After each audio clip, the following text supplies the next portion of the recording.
So hello everyone, welcome to Verma GSG के once again. तो इस वीडियो में हम लोग क्या पढ़ने वाले हैं? इस वीडियो में हम लोग फिजिक्स के लेक्चर को कंटिन्यू करेंगे, जो कि लेक्चर नंबर 7 यहाँ लिखा गया, लेक्चर नंबर 8 होगा। ठीक है ना? ऑलरेडी 7 लेक्चर हम लोग अपलोड कर चुके हैं, ये लेक्चर नंबर 8 होगा, और जिसमें हम लोग टॉपिक डिस्कस करने वाले हैं लाइट को, है ना। पिछले चैप्टर में यानी कि पिछले वीडियो में हम लोग क्या डिस्कस किए हुए थे? पिछले वीडियो में हम लोग डिस्कस किए हुए थे वेव मोशंस और साउंड को, और इसमें हम लोग डिस्कस करेंगे पूरा का पूरा लाइट को, लाइट के बारे में समझेंगे, ह्यूमन आई को समझेंगे, और उससे जितना भी इंपॉर्टेंट हो सकता है एग्जाम पॉइंट ऑफ व्यू से, वो सारे चीज़ को हम लोग देखेंगे। ठीक है, चलिए तो बिना देर के हुए हम लोग स्टार्ट करते हैं आज का क्लास, जो कि है लाइट। चलिए, सबसे पहले लाइट्स एंड इट्स प्रॉपर्टीज़। अब लाइट्स के बारे में थोड़ा बहुत तो समा बांधना पड़ेगा ना, थोड़ा बहुत तो जानना पड़ेगा कि आखिर एक्चुअली होता क्या है ये सब, है ना। तो सोर्स ऑफ लाइट क्या होता है भाई? तो objects are classified into luminous और नॉन ल्यूमिनस ऑब्जेक्ट। अब जैसे अगर लाइट का बात करते हैं तो हम लोग को सबसे पहले ये जानना है कि आखिर ये लाइट आता कहाँ से, ठीक है ना, वो चीज़ है। तो उसके अकॉर्डिंगली हम लोग दो कैटेगरी में उसको डिस्ट्रीब्यूट करते हैं, बांटते हैं। एक होता है ल्यूमिनस ऑब्जेक्ट और एक होता है नॉन ल्यूमिनस ऑब्जेक्ट। अब ल्यूमिनस ऑब्जेक्ट क्या होता है? जिसको हम लोग बोलते हैं light emitting objects. Light emitting object जो लाइट इमिट कर रहा है खुद से, खुद का लाइट इमिट कर रहा है, ठीक है ना। जैसे सन हो गया, ये सब ल्यूमिनस ऑब्जेक्ट हो गया, ठीक है। और नॉन लुमिनस ऑब्जेक्ट में अगर देखते हैं तो नॉन लाइट इमिटिंग ऑब्जेक्ट, यानी कि वैसा ऑब्जेक्ट हो गया जिसके पास अपना लाइट नहीं है, वो अगर चमक भी रहा है तो किसी दूसरे के लाइट्स के थ्रू चमक रहा है। जैसे अगर मून का बात करते हैं हम लोग, तो मून कैसे चमकता है? मून हमारे सन का लाइट का रिफ्लेक्शन की वजह से चमकता है, दिखता है हम लोगों को, अदरवाइज उसका अपना कोई लाइट नहीं है। तो वो किस में आ जाएगा? नॉन लुमिनस ऑब्जेक्ट में। और लुमिनस ऑब्जेक्ट में क्या आ गया? पूरा का पूरा हम लोग सन देख सकते हैं। तो luminous objects are further categorized based on the source and made of light emission। But अगर luminous object को देखा जाए तो इसको भी अलग अलग पार्ट में डिस्ट्रीब्यूट किया गया है, ठीक है ना। तो अलग अलग कैटेगरीज में बांटा गया है, तो उसको हम लोग समझ लेते हैं। सबसे पहला है इलेक्ट्रिक डिस्चार्ज के फॉर्म में। मतलब इलेक्ट्रिक डिस्चार्ज जैसे एग्जांपल्स में देख लेते हैं, इलेक्ट्रिक स्पार्क, कभी भी प्लस और माइनस सटता है तो उससे इलेक्ट्रिक स्पार्क निकलता है, तो उससे भी लाइट सोर्सेज दिखता है हम लोग को। इन इंजन्स हो गया, लाइटनिंग हो गया जो बिजली बिजली गिरता है, फ्लोरोसेंट लैंप हो गया, मर्करी वेपर लैंप हो गया, सोडियम वेपर लैंप हो गया, ये सब सारा चीज़ हम लोग देख चुके हैं। तो ये सब किसका एग्जाम्पल हो जाता है भाई? तो इलेक्ट्रिक डिस्चार्ज से रिलेटेड लाइट इमिट कर रहा होता है, ठीक है। दूसरा है इनकैडेसेंस। इनकैडेसेंस कहने का मतलब क्या हो गया? Light produce due to heat, यानी कि जहां हीट के थ्रू लाइट प्रोड्यूस हो रहा है उसको हम लोग बोलते हैं इनकैडेसेंस। एग्जांपल्स में क्या हो गया भाई? तो ब्लैक बॉडी रेडिएशंस हो गया, अर्थक्वेक लाइट हो गया, है ना, हैलोजन लैंप हो गया, इनकैडेसेंट लाइट बल्ब हो गया, वोल्केनिक इरप्शन लावा हो गया, ठीक है ना। जब लावा आता है तो क्या हुआ? हीट होता है और वो लाल लाल चमक रहा होता है, तो उसके थ्रू जो हीट के थ्रू जो लाइट इजेक्ट हो रहा है, ये लाइट जो दिख रहा है हम लोग को, लाइट जो प्रोड्यूस हो रहा है, उसको हम लोग बोलते हैं इनकैडेसेंस। तो ध्यान में रखिएगा, ये सब बहुत ही इंपॉर्टेंट चीज़ है। इलेक्ट्रिक डिस्चार्ज का एग्जांपल, इनकैडेसेंस का एग्जांपल। बात करते हैं कंबशन का। तो कंबशन में क्या होता है? Light produced by burning fossil fuels. अगर कोई भी टाइप का फॉसिल फ्यूल्स अगर जलता है तो उसमें हम लोग को लाइट प्रोड्यूस दिखता है, लाइट प्रोड्यूस हो रहा होता है, तो वो क्या हो जाता है? कंबशन होता है, यानी कि कोई चीज़ जलने पर। एग्जाम्पल, गैस लाइटनिंग, फिर kerosene lamps, lanterns, oil lamps, ठीक है ना, Bunsen burner, candle, fireworks, torch, explosive, ये सब क्या हो गया? ये सब कंबशंस का एग्जाम्पल। और कंबशन के एग्जाम्पल्स में भी हम लोग को लाइट देखने को मिलता है, तो ये ध्यान में रखने वाली चीज़ हो गई, है ना, ध्यान में रखिएगा। सेलेस्टियल में आते हैं। सेलेस्टियल में क्या हो गया? Natural light sources in space, space से रिलेटेड हो गया। सेलेस्टियल बॉडी होता है ना स्पेस से रिलेटेड, तो वो स्पेस से रिलेटेड हो गया। अब इसमें क्या आएगा भाई? तो नेबुला हो गया, स्टार्स हो गया, मिल्की वे हो गया, शूटिंग स्टार हो गया, है ना, सनलाइट हो गया, ऑरोरा हो गया, ये सब जो नॉर्थ पोल और साउथ पोल पर जो ऑरोरा बोरियलिस और ये सब चीज़ होता है, ऑस्ट्रेलिया और ऊपर में अंटार्कटिका में, तो ये सब चीज़ ज्योग्राफी हम लोग डिस्कस किए हुए ये सब चीज़ को, ठीक है। तो ये सब क्या हो गया? डिफरेंट कैटेगरीज हो गया जिसके थ्रू क्या होता है? लाइट इमिट करता है, लाइट प्रोड्यूस होता है।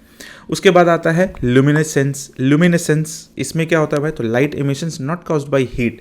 इसमें क्या होता है? हीट के थ्रू लाइट इमिट नहीं होता है। तो लुमिनेसेंस में बहुत सारे एग्जांपल्स है। जैसे पहला एग्जांपल हो जाता है केमिल्यूमिनेसेंस, ठीक है ना, केमिल्यूमिनेसेंस। इसमें क्या होगा? तो लाइट फ्रॉम केमिकल रिएक्शंस। जब केमिकल रिएक्शंस होता है और उससे जब लाइट रिलीज होता है, लाइट इमिट करता है, तो उसको बोलते हैं हम लोग केमिल्यूमिनेसेंस। ऑक्सीडेशंस हो गया, ऑक्सीडेशन ऑफ सोडियम हो गया, ये सब सारा एग्जांपल्स में हो गया। बायोलुमिसेंस, लुमिनेसेंस हो गया। बायोल्यूमिनेसेंस में क्या हो गया भाई, तो light from biochemical reactions in living organisms. जो भी बायोकेमिकल रिएक्शंस होता है, जैसे ग्लो वॉर्म हो गया ना, जो जिसको हम लोग बोलते हैं वो फायर फ्लाई बोलते हैं ना, जो चमकता रहता है, जो कीड़ा जो होता है उड़ता जो है, ठीक है। फिर इलेक्ट्रिक रे फिश हो गया, ये सब क्या हो गया, बायोकेमिकल रिएक्शंस होता है, बॉडी के अंदर हो रहा है, उसमें एक लिविंग थिंग्स इंटीग्रेट किया हुआ है। नेक्स्ट है इलेक्ट्रोल्यूमिनेसेंस। इलेक्ट्रोल्यूमिनेसेंस में क्या होगा भाई, तो लाइट फ्रॉम इलेक्ट्रिक करंट जिसमें हो गया एलईडीज हो गया, लेजर्स हो गया, ये सब चीज़। तो light from electric current, LEDs, lasers, ये सब सारा चीज़ हम लोग देखते हैं। एलईडीज हो गया, जैसे हम लोग घर में बल्ब जल रहा है, लेजर्स हो गया, लेजर लाइट भी यूज़ करते हैं, तो वो सब क्या हो गया, इलेक्ट्रोल्यूमिनेसेंस हो गया, जिसमें इलेक्ट्रिसिटी का यूज़ हो रहा होता है। नेक्स्ट है फोटोल्यूमिनेसेंस। फोटोल्यूमिनेसेंस में क्या हो जाएगा, light from photon absorption. Examples photo electricity, जब भी कोई भी चीज़ लाइट, जैसे मान लीजिए कोई ऑब्जेक्ट है उसमें लाइट अब्जॉर्ब किया, उसके बाद वो एमिट कर रहा है, जैसे रेडियम्स वगैरह में होता है ना, ये सब सारा चीज़ हो गया। नेक्स्ट है थर्मोल्यूमिनेसेंस। थर्मोल्यूमिनेसेंस में क्या हो गया, लाइट री emitted when a substance is heated, यानी कि लाइट जो होता है ना वो री इमिट होने लग जाता है जब सब्सटेंस को हीट किया जाता है, ठीक है ना। जब जैसे ही सब्सटेंस को हीट करते हैं तो वो क्या होता है, री इमिट करने लग जाता है लाइट को, और वो चमकने लग जाता है, तो वहाँ से भी लाइट सोर्सेस प्रोड्यूस हो रहा है, लाइट प्रोड्यूस हो रहा है। तो ये ल्यूमिनेसेंस का हो गया एग्जाम्पल, जिसमें केमिल्यूमिनेसेंस पढ़ लिए, बायोल्यूमिनेसेंस पढ़ लिए, इलेक्ट्रोल्यूमिनेसेंस पढ़ लिए, फोटोल्यूमिनेसेंस पढ़ लिए और थर्मोल्यूमिनेसेंस पढ़ लिए। और इसके पहले क्या देखे थे भाई, तो इलेक्ट्रिक डिस्चार्ज में देख लिए, इनकैंडेसेंस देख लिए, कंबशन देख लिए, सेलेस्टियल देख लिए। तो ये सब लुमिनस ऑब्जेक्ट के अंदर, और ये अपना लाइट प्रोड्यूस कर रहा है, ये सब प्रोसेस के थ्रू, ठीक है। आई होप कि आपको ये समझ में आ गया होगा, बहुत ही इंपॉर्टेंट था ये, है ना। अब बात करते हैं लाइट एंड इट्स प्रॉपर्टीज़ का। तो इसमें सबसे पहला चीज़ जो हम लोग पढ़ते हैं ना, लैम्बर्ट्स कोसाइन लॉ, ठीक है ना। लैम्बर्ट्स कोसाइन लॉ बहुत इंपॉर्टेंट तो नहीं है, बट चलिए ठीक है, एक इंपॉर्टेंट चीज़ थोड़ा सा लगता है तो हम लोग इसको कवर कर लेते हैं, है ना। लैम्बर्ट कोसाइन लॉ क्या कहता है भाई, तो डेफिनेशन हो गया, रिलेट्स इल्यूमिनेसेंस यानी कि E to the angle of incidence theta, है ना। ये मतलब इल्यूमिनेसेंस और इंसिडेंस लाइट, यानी कि एंगल ऑफ इंसिडेंस से रिलेशंस बनाता है, and distance from the light sources का डिस्टेंस। तो फॉर्मूला यहाँ पर बन कर आता है, E is equal to I cos theta और बाई आर स्क्वायर, ये वाला फॉर्मूला बनकर आता है। बहुत जरूरी नहीं हो जाता ये फॉर्मूला, बट हाँ ये रिलेशन है किसके किसके बीच में भाई, तो ई हो गया दैट इज द इल्यूमिनेंस, और आर हो गया हमारा कौन सा भाई, तो एंगल ऑफ डिस्टेंस हो गया ना, distance from the light sources, and angle of incidence theta हो गया, ठीक है। तो ये रिलेशंस हो गया ये तीनों के बीच का। यहाँ जहाँ आई इज इक्वल टू क्या हो गया, luminous intensity of the sources, I क्या हो गया, ल्यूमिनस इंटेंसिटी, थीटा क्या हो गया, एंगल ऑफ इंसिडेंस, और आर क्या हो गया, distance from the source to the surface. अब यहाँ बात आता है ल्यूमिनस इंटेंसिटी का, तो एसआई यूनिट क्या हो जाएगा इसका, जो ई जो है ना इसका एसआई यूनिट क्या हो जाएगा, कैंडेला पर स्क्वायर मीटर, CD पर मीटर स्क्वायर। तो ध्यान में रखिएगा, है ना, इसका ऐसा यूनिट क्या हो जाएगा, कैंडेला पर स्क्वायर मीटर, क्योंकि यहाँ पर है ना देखिए आई कॉसिटा को तो हम मान लेंगे हमारा क्या भाई कांस्टेंट क्वांटिटी, तो ई इज इक्वल टू कितना हो जाएगा, यहाँ हम बनाते हैं, देखिए ई इज इक्वल टू कितना हो जाएगा, ई इज इक्वल टू हो जाएगा आई ऊपर रह गया और नीचे में आर स्क्वायर रह गया। तो आई जो है हमारा क्या है भाई, ल्यूमिनस इंटेंसिटी है, और इसका होता है कैंडेला, और ये R square metre into metre, तो मीटर स्क्वायर हो गया, तो ये बन जाएगा कैंडेला पर मीटर स्क्वायर। अब इसको कैंडेला मीटर इनवर्स 2 भी लिख सकते हैं। तो ये ध्यान में रखने वाली चीज़ है। तो लैम्बर्ट कोसाइन लॉ किसके बीच का रिलेशनशिप है, तो ल्यूमिनस इंटेंसिटी हो गया, है ना, एंगल ऑफ इंसिडेंस हो गया, डिस्टेंस फ्रॉम द सोर्सेस हो गया, और ई इल्यूमिनेंस हो गया, इल्यूमिनेंस, ठीक है। थोड़ा सा बोलने में थोड़ा लगता है, जल्दी जल्दी बोलेगा ना तो उलट जाएगा जीभ आपका। चलो भाई देख लेते हैं। अब फ्लोरेसेंस आते हैं और फिर फॉस्फोरेसेंस आते हैं, अजीब अजीब नाम है, फ्लोरेसेंस फॉस्फोरेसेंस, ठीक है। देख लेते हैं क्या है भाई। तो यहाँ पर प्रॉपर्टी है, यहाँ पर चार्ट बना दिए ताकि आपको रिवीजन करने में ज़्यादा टाइम ना लगे। डेफिनेशन का अगर बात करते हैं तो फ्लोरेसेंस क्या होता है, emission of longer wavelength light immediately after absorbing shorter wavelength radiation, है ना। Emission of longer wavelength light immediately emit करता है जब शॉर्टर वेवलेंथ का कोई लाइट और रेडिएशन अब्जॉर्ब हो जाता है, तो उसको हम लोग बोलते हैं फ्लोरेसेंस। ध्यान में रखिएगा, एग्जाम्पल जैसे पेट्रोल हो गया, जिंक सल्फाइड हो गया, यूरेनियम ऑक्साइड हो गया, क्विनाइन सल्फाइड हो गया, सल्फेट हो गया, फिर बेरियम प्लैटिनो साइनाइड हो गया, ये सब नाम याद रखिएगा। कुछ नाम जैसे जिंक सल्फाइड हो गया, यूरेनियम ऑक्साइड हो गया, ये और ये डेफिनेशन ध्यान में रखिएगा फ्लोरेसेंस का। फास्फोरेसेंस क्या होता है भाई? तो continued emissions of light even after the incident light is removed. Incident light को अगर रिमूव भी कर दिया जाता है ना तो ये कंटिन्यू लाइट को इमिट करते रह जाता है, तो उसको बोलते हैं हम लोग फास्फोरेसेंस। इसमें आ गया हमारा एग्जाम्पल कौन सा भाई? तो कैडमियम सल्फाइड हो गया और स्ट्रॉन्टियम सल्फाइड हो गया, ये सब एग्जाम्पल्स में आ जाता है जो लाइट इमिट कर। तो लाइट से रिलेटेड पढ़ रहे हैं तो लाइट से ही हम लोग देखेंगे। ड्यूरेशंस क्या है भाई? तो stop almost instantly when the light sources is removed, ठीक है ना, मतलब ऑलमोस्ट इंस्टेंटली स्टॉप हो जाता है, एकदम तुरंत बंद हो जाता है जैसे ही लाइट सोर्स को हटाया जाता है। तो फ्लोरेसेंस वाला कहानी क्या हो जाता है? खत्म हो जाता है। बट इसमें persist for some time after the light source is removed, लेकिन ये कुछ समय तक रहता है, ये कुछ समय तक दिखता है। जब हम लोग लाइट सोर्स को हटाते हैं ना तो कुछ समय तक ये दिखता है। कुछ समय कहने का मतलब 2-4 घंटा तो नहीं दिखेगा, कुछ समय बोला जा रहा है, तो कुछ समय परसिस्ट करता है, बट ये तो पूरा का पूरा गायब हो जाता है जैसा ही सोर्स को रिमूव किया जाता है। क्लियर है? तो ध्यान में रखना है, फ्लोरेसेंस हो गया और फास्फोरेसेंस हो गया। आई होप कि ये टॉपिक आपको समझ में आ गया होगा। अब reflection and types of object देखते हैं। अब रिफ्लेक्शन होता है, लाइट क्या होता है ना, कोई भी चीज़ को अगर हम लोग देख रहे होते हैं ना तो वो रिफ्लेक्शंस का ही कॉज होता है, तो वो रिफ्लेक्शन जानना जरूरी हो जाता है। तो रिफ्लेक्शंस क्या होता है? रिफ्लेक्शन से पहले हम लोग को पढ़ना पड़ेगा आखिर कौन सा ऑब्जेक्ट में रिफ्लेक्शन हो सकता है। तो क्लासिफिकेशन ऑफ ऑब्जेक्ट को अगर देखते हैं तो ऑब्जेक्ट 3 कैटेगरीज में बटा हुआ है, एक है ट्रांसपेरेंट, एक है ट्रांसलूसेंट और एक है ओपैक ऑब्जेक्ट। तो ट्रांसपेरेंट ऑब्जेक्ट कैसा ऑब्जेक्ट होता है? Allows most light to pass through, examples glass, यानी कि जिससे पूरा का पूरा लाइट जो होता है ना वो ट्रैवल कर जाता है, पूरा का पूरा लाइट क्या कर जाता है? ट्रैवल कर जाता है, तो उसको हम लोग बोलते हैं ट्रांसपेरेंट।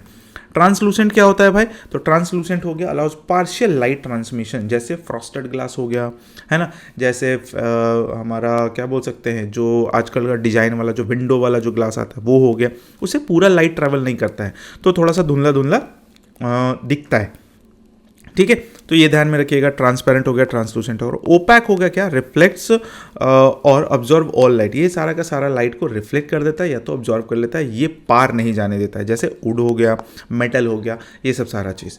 तो अब अगर बात उठता है रिफ्लेक्शन का, तो रिफ्लेक्शन किस में होगा भाई? तो इसमें तो नहीं होगा, इसमें बहुत कम रिफ्लेक्शन होगा, बट इसमें सारा का सारा रिफ्लेक्शन ओपैक ऑब्जेक्ट में ही होगा, ठीक है। तो टाइप ऑफ रिफ्लेक्शन देख लेते हैं। तो पहला आता है रेगुलर रिफ्लेक्शन।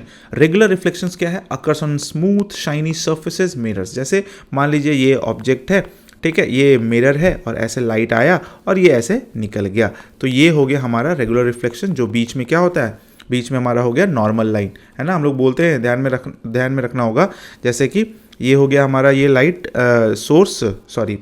मिरर, और ये आया इंसिडेंट लाइट और ये आ गया हमारा रिफ्लेक्टेड लाइट।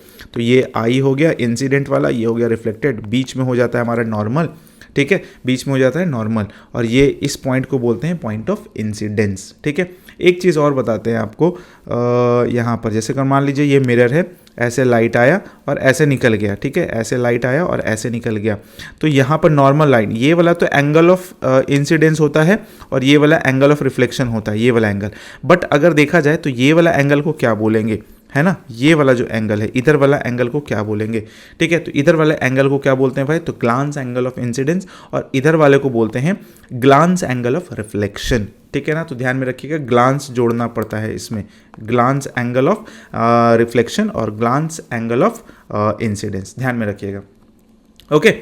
चलिए भाई, तो रेगुलर रिफ्लेक्शंस क्या होगा? Occurs on a smooth shiny surfaces, examples mirrors में। एंगल ऑफ इंसिडेंस और एंगल ऑफ रिफ्लेक्शंस इसमें इक्वल होता है, यानी कि जिस एंगल से लाइट आ रहा है उसी एंगल से लाइट बाउंस बैक करके सेम मीडियम में चला जाता है। Causes glare due to concentrated light, और ये ग्लेयर को मतलब कारण बन जाता है क्योंकि चमकता है, क्योंकि बाउंस बैक कर जाता है ना, कोई भी चीज़ जैसे रिफ्लेक्शन में दिखेगा तो चमकेगा, तो वो चीज़ होता है, ठीक है। नेक्स्ट में है डिफ्यूज रिफ्लेक्शन। डिफ्यूज रिफ्लेक्शन क्या होता है? Occurs on rough surfaces, example paper, walls, उसमें क्या होता है ना, सरफेस ऐसा ऐसा होता है, तो आया इधर भाग गया, आया इधर निकल गया, आया इधर टकरा के इधर चला गया, तो ये स्मूथ नहीं होता है, ठीक है, जिसके वजह से इसको हम लोग क्या बोलते हैं? डिफ्यूज रिफ्लेक्शन बोलते हैं, चाहे इर्रेगुलर रिफ्लेक्शन भी बोल सकते हैं, ध्यान में रखिएगा। Light scatters in multiple directions हो गया, enables us to see non shiny object, non shiny object को देखने के काम में आता है। स्पेकुलर रिफ्लेक्शंस क्या होता है, और सबसेट ऑफ रेगुलर रिफ्लेक्शंस, मतलब क्या हो गया कि लाइट ऐसे आया है, ऐसे आ रहा है, फिर ऐसे निकल रहा है, फिर आ रहा है पैरेलल, पैरेलल निकल रहा है, ठीक है, फिर आ रहा है पैरेलल, पैरेलल निकल रहा है, फिर आ रहा है पैरेलल, पैरेलल निकल रहा है, ठीक है। तो ये हो गया स्पेकुलर रिफ्लेक्शन, जो कि टाइप ऑफ रेगुलर रिफ्लेक्शन ही है, जिसमें थीटा आई और थीटा आर हमेशा इक्वल होता है। दैट मीन्स कि angle of incidence is equal to angle of reflection. तो ये ध्यान में रखना है।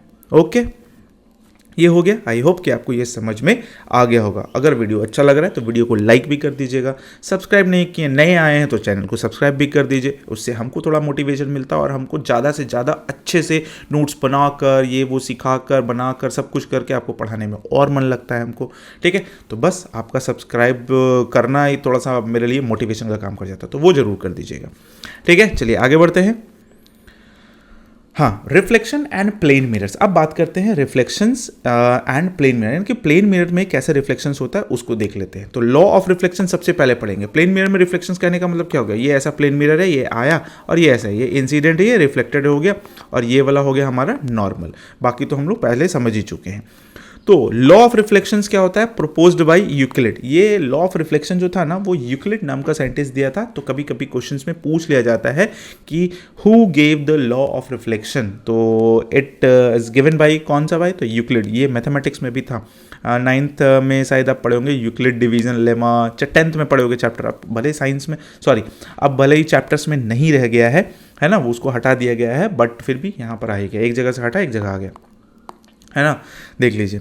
चलिए, तो लॉ ऑफ रिफ्लेक्शन में पहला लॉ क्या कहता है, फर्स्ट लॉ ये कहता है कि इंसिडेंट रे, है ना, फर्स्ट लॉ क्या कहता है कि जैसे देखिए ये मिरर है, ठीक है, यहाँ से लाइट आया ऐसे और ऐसे बाउंस बैक कर गया, ठीक है। तो ये इंसिडेंट रे हो गया, ये रिफ्लेक्टेड रे हो गया, और ये वाला पॉइंट ऑफ इंसिडेंस हो गया। तो क्या लिखा हुआ है, देखिए, incident ray, reflected ray and the normal perpendicular to the reflecting surface all lie on the same plane। Incident ray, reflected ray और ये नॉर्मल और पॉइंट ऑफ इंसिडेंस सारा का सारा कहाँ पर होगा भाई, एक ही प्लेन पर होगा, all lie in the same plane, ठीक है, ध्यान में रखिएगा। सेकेंड लॉ क्या कहता है, the angle of incidence theta I is always equal to the angle of reflection that is theta R. ये जो लाइन है, ये वाला लाइन अगर नॉर्मल है तो इधर वाला एंगल हो गया एंगल ऑफ इंसिडेंस और इधर वाला एंगल हो गया एंगल ऑफ रिफ्लेक्शन। तो angle of incidence always equal to the angle of reflection, theta I is equal to theta R होगा हर हाल में। और ये सिर्फ प्लेन मिरर के लिए नहीं है, ये किसी भी कर्व्ड मिरर में भी अप्लीकेबल होता है। तो ये ध्यान में रखिएगा, ये यूनिवर्सल है, कोई मिरर रहे, चाहे कर्व्ड मिरर रहे, चाहे प्लान मिरर रहे, कोई भी टाइप का मिरर हो, वहाँ पर ये करेगा, क्योंकि किसी ना किसी पॉइंट पर तो एंगल ऑफ इंसिडेंस और एंगल ऑफ रिफ्लेक्शन इक्वल होता ही जाता है, ठीक है। तो mathematically theta I is equal to theta R हो गया। एग्जाम्पल्स में एग्जाम्पल जैसे theta I is equal to अगर 30 ले लेते तो मेरा थीटा आर भी 30 हो जाएगा। ध्यान में रखिएगा, थीटा आई अगर 30 है तो थीटा आर भी 30 हो जाएगा। तो डिपेंड करता है कि आपको क्वेश्चंस कैसे पूछा जा रहा है। क्वेश्चंस तरीके से पूछा जा सकता है, जिस हिसाब से हम लोग क्वेश्चंस करेंगे तो उसमें ही पता चली जाएगा। The angle between the incident and reflected raise is 60 degree, ठीक है ना। तो सिंस 30 + 30 60 डिग्री हो गया। अब देखो, अगर मान लेते हैं ये एंगल ऑफ इंसिडेंस और रिफ्लेक्शन, ये दोनों के बीच का एंगल अगर 60 डिग्री है तो एंगल ऑफ इंसिडेंस कितना हो जाएगा भाई, 30, और एंगल ऑफ रिफ्लेक्शन कितना हो जाएगा, 30, क्योंकि क्या हो गया, ये और ये तो बराबर है, तो दोनों जब इक्वल है तो आधा आधा तो बटना ही है, ठीक है। तो फर्स्ट लॉ और सेकेंड लॉ आपको समझ में आ गया होगा। Image formation by plane mirror. अब प्लेन मिरर का इमेज फॉर्मेशन देख लेते हैं क्या होता है। तो प्रॉपर्टी ऑफ द इमेज क्या होगा, प्लेन मिरर कहने का मतलब जब हम लोग अपने घर में होते हैं, घर में मिरर देख रहे होते हैं, तो उसमें कैसा कैसा टाइप का इमेजेस दिखता है और क्या होता है उसका मतलब। तो सबसे पहला चीज़ जो दिखता है प्रॉपर्टी, वो होता है वर्चुअल इमेज। तो हम लोग अपने आप को जब मिरर में देखते हैं तो उसमें कौन सा इमेज दिखता है भाई, तो वर्चुअल इमेज दिखता है। Can not be projected on a screen, जिसको हम लोग स्क्रीन पर नहीं ला सकते, ठीक है, जिसको हम लोग स्क्रीन पर ला नहीं सकते हैं। अब प्रैक्टिकली देखिए, प्रैक्टिकली से हम लोग को मतलब नहीं है, हम लोग कोई 9th-10th का एग्जाम देने के लिए बैठे हुए नहीं, हम लोग को SSC क्वालिफाई करना है, तो हम लोग को फैक्ट चाहिए, और फैक्ट के बेसिस पर बस ये समझिए कि प्लेन मिरर में जो इमेज जो बनता है वो बनता है वर्चुअल इमेज, ठीक है, और इसको किसी भी स्क्रीन पर प्रोजेक्ट नहीं किया जा सकता है, और ये हमेशा बनेगा फॉर्म्ड बिहाइंड द मिरर, ये हमेशा मिरर के पीछे बनेगा। जैसे हम लोग अपने आप को देखते हैं तो मिरर के पीछे ही तो बनता है ना, ऐसे थोड़ी सामने बन जाएगा, सामने आ जाएगा तो फिर दिक्कत हो जाएगा, फिर हम लोग बेहोश वोश हो जाएंगे। ठीक है। सेम साइज का बनेगा हमेशा, height of the image is equal to height of the object, हमेशा देखिएगा प्लेन मिरर में जितना बड़ा ऑब्जेक्ट है उतना ही बड़ा इमेज बनेगा। अपराइट बनेगा, नो वर्टिकल इन्वर्जन, कहने का मतलब जैसा है वैसा ही बनेगा। एक इंसान का सर ऊपर है पैर नीचे है तो इमेज में भी प्लेन मिरर में सर ऊपर और पैर नीचे ही दिखेगा। चौथा आता है लैटरल इन्वर्जन, जो कि बहुत ही इंपॉर्टेंट होता है। लैटरल इन्वर्जन क्या होता है? Left and right sides are swapped, मतलब लेफ्ट का राइट दिखेगा, राइट का लेफ्ट दिखेगा। आप देखिएगा मिरर में आपको, जब आप राइट हैंड उठाइएगा तो आपको लगेगा मिरर में कोई लेफ्ट हैंड उठा रहा है, और लेफ्ट हैंड उठाइएगा तो आपको लगेगा कि मिरर इमेज में आपका कोई राइट हैंड उठा रहा है। ठीक है, example, right hand appears as the left in the mirror. Equal distance, image distance is equal to object distance, हमेशा इक्वल डिस्टेंस पर बनेगा। जितना दूर हम लोग मिरर से होंगे उतना ही दूर पर हम लोग का इमेज भी मिरर के पीछे बनेगा। तो ये 4-5 पॉइंट है। वर्चुअल इमेज होगा, सेम साइज होगा, अपराइट होगा, लैटरल इन्वर्टेड होगा और इक्वल डिस्टेंस होगा। ये किसका है भाई? तो ये प्लेन मिरर से रिलेटेड है, तो ध्यान में रखिएगा, हम लोग घर में इस चीज़ को एक्सपीरियंस करते हैं, है ना। अगर नहीं किए हैं अभी तक तो आप जाकर देख सकते हैं, है ना। चलिए भाई आते हैं नेक्स्ट में, की ऑब्जर्वेशंस, रिलेटिव वेलोसिटी। अब इससे कुछ ऑब्जर्व किया गया है, तो क्या ऑब्जर्व किया गया वो देख लेते हैं। Relative velocity, if a person moves towards the mirror at x metre पर second, the image approaches the person at 2x metre पर सेकेंड। अगर हम लोग x मीटर पर सेकेंड के डिस्टेंस से मतलब स्पीड से भागते हैं तो हम लोग the image approaches the person at 2x metre, यानी कि वो डबल हो जाता है। ठीक है ना, क्यों? क्योंकि हम लोग से अगर मान लीजिए यहाँ पर मिरर है और यहाँ पर कोई ऑब्जेक्ट है और यहाँ पर ये है, तो यहाँ से x और यहाँ से x, ये वाला x और ये वाला x पूरा 2x हो जाता है। दैट्स वाई ये 2x मीटर पर सेकेंड हम लोग को दिखता है। ठीक है, तो ये ध्यान में रखना होगा कि person moves towards the mirror at x metre, अगर मान लीजिए कोई x मीटर पर सेकेंड से मूव कर रहा है, ठीक है ना, तो इमेज अप्रोचेस करेगा कैसे भाई? 2x मीटर पर सेकेंड से, है ना। मिरर हाइट रिक्वायरमेंट होगा, to see full length images the mirror's height must be at least half the person's height.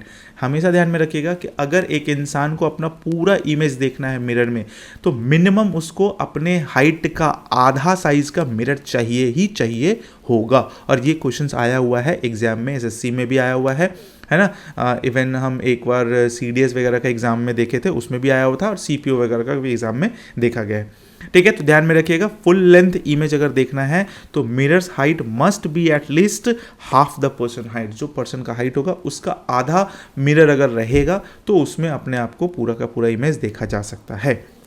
Multiple mirrors कब बनता है? तो इससे भी क्वेश्चन आता है भाई। When two plane mirrors are placed at an angle theta, अगर कोई भी दो मिरर एक दूसरे से थीटा एंगल पर कुछ अटैच्ड हो रहा है, then number of images formed होता है। जैसे आप देखे होंगे सैलून वगैरह में जाते होंगे, सैलून में जाते होंगे, चाहे जो गर्ल्स लोग हैं वो पार्लर वगैरह में जाते होंगे, तो आगे भी मिरर होता है और पीछे भी मिरर होता है, और हमारा बहुत सारा इमेजेस पीछे दिख रहा होता है, बहुत सारा इमेजेस आगे भी दिख रहा होता है। तो वो क्या होता है? मल्टीपल इमेज होता है। एक का रिफ्लेक्शन दूसरे में, फिर दूसरे का रिफ्लेक्शन आगे आ जाता है, फिर उसका रिफ्लेक्शन, फिर उसका रिफ्लेक्शन, ऐसे करके ये इनफाइनाइट तक चलता है ना। तो अब बात उठता है कि कितना एंगल रहेगा तो कितना इमेजेस बनेगा। तो नंबर ऑफ इमेजेस का जो फॉर्मूला जो तैयार हो जाता है ना, वो हो जाता है 360 डिग्री बाई थीटा माइनस 1। हमेशा ध्यान में रखिएगा 360 डिग्री बाई थीटा और माइनस 1। अगर मान लीजिए दो मिरर 90 डिग्री पर लगा हुआ है और ऑब्जेक्ट यहाँ पर है, ठीक है ना, तो कितना इमेज बनेगा? तो 360 और बाई 90 कर देंगे, 9 चौके 36, 4 से कट जाएगा और माइनस 1, यानी कि 3 इमेज बनेगा। तो भले मिरर दो ठो रहेगा 90 डिग्री पर, लेकिन अगर ऑब्जेक्ट रख दिया जाएगा तो इसमें हमको कितना इमेज दिखेगा? 3 इमेज देखने को मिलेगा। ये आप ट्राई कर सकते हैं। अगर घर में आपका है मिरर तो दो मिरर को 90 डिग्री पर इंक्लाइन कर दीजिए और बीच में कोई ऑब्जेक्ट रख को देखने का कोशिश कीजिए, देखिए कितना बनता है, 3 बनता है या 2 बनता है या 1 ही बनता है। ठीक है, तो हमेशा ध्यान में रखिएगा ये formula 360 degree theta, 360 degree by theta minus 1, that is the number of images, है ना। जैसे यहाँ पर 90 है तो 360 बाई 90 ले लिए, 3 इमेजेस फॉर्म होगा। ये प्लेन मिरर का कहानी है। तो ये की ऑब्जर्व किया गया है, ऑब्जर्वेशन है ये, इसलिए बताया गया है। ठीक है, ध्यान में रखिएगा, क्वेश्चंस बनता है इससे। अब बात करते हैं कनकेव एंड कन्वेक्स मिरर का। तो जब हम मिरर का बात कर रहे हैं तो अब स्फेरिकल मिरर भी आएगा। तो स्फेरिकल मिरर में क्या होता है भाई? तो स्फेरिकल मिरर जैसे अगर देखा जाए ये चीज़, एक सर्कल हम बना लेते हैं ताकि आपको कोई भी टाइप का प्रॉब्लम ना हो। ठीक है, ये हो गया सर्कल, इसको ऐसे थोड़ा सा कर लेते हैं, है ना। और इसको शेप आउटलाइन फिल कर देते हैं हम किसी और कलर से। हाँ हाँ, ये चीज़। अब देखिए होता क्या है ना, मान लीजिए ये एक स्फेरिकल मिरर है ना, स्फेरिकल मिरर है। अब ये स्फेरिकल मिरर को अगर बीच से हम हटा देते, बीच से हम निकाल देते हैं ऐसा, ठीक है, बीच से थोड़ा सा और सीधा कर देते हैं, बीच से करने का कोशिश करते हैं, हाँ ये कर देते हैं। और अगर इधर वाले पार्ट को ये इस राइट साइड वाले पार्ट को अगर हम इधर ऐसे ऐसे ऐसे ऐसे ऐसे ऐसे रंग देते हैं, ठीक है, ये वाला, तो ये हो गया हमारा कौन सा मिरर भाई, तो कॉनकेव मिरर। हमेशा कर्व्ड इनवर्ड होगा concave mirror, like the inside of the spoon. ये हो गया हमारा कॉनकेव मिरर, ठीक है। ये कौन सा मिरर हो गया, कॉनकेव मिरर। और इसमें अगर ये वाला पार्ट हम रंग देते हैं, इधर ये वाला पार्ट रंग देते हैं, तो ये मेरा बन जाता है कौन सा, कॉन्वेक्स मिरर, ठीक है, कॉन्वेक्स मिरर।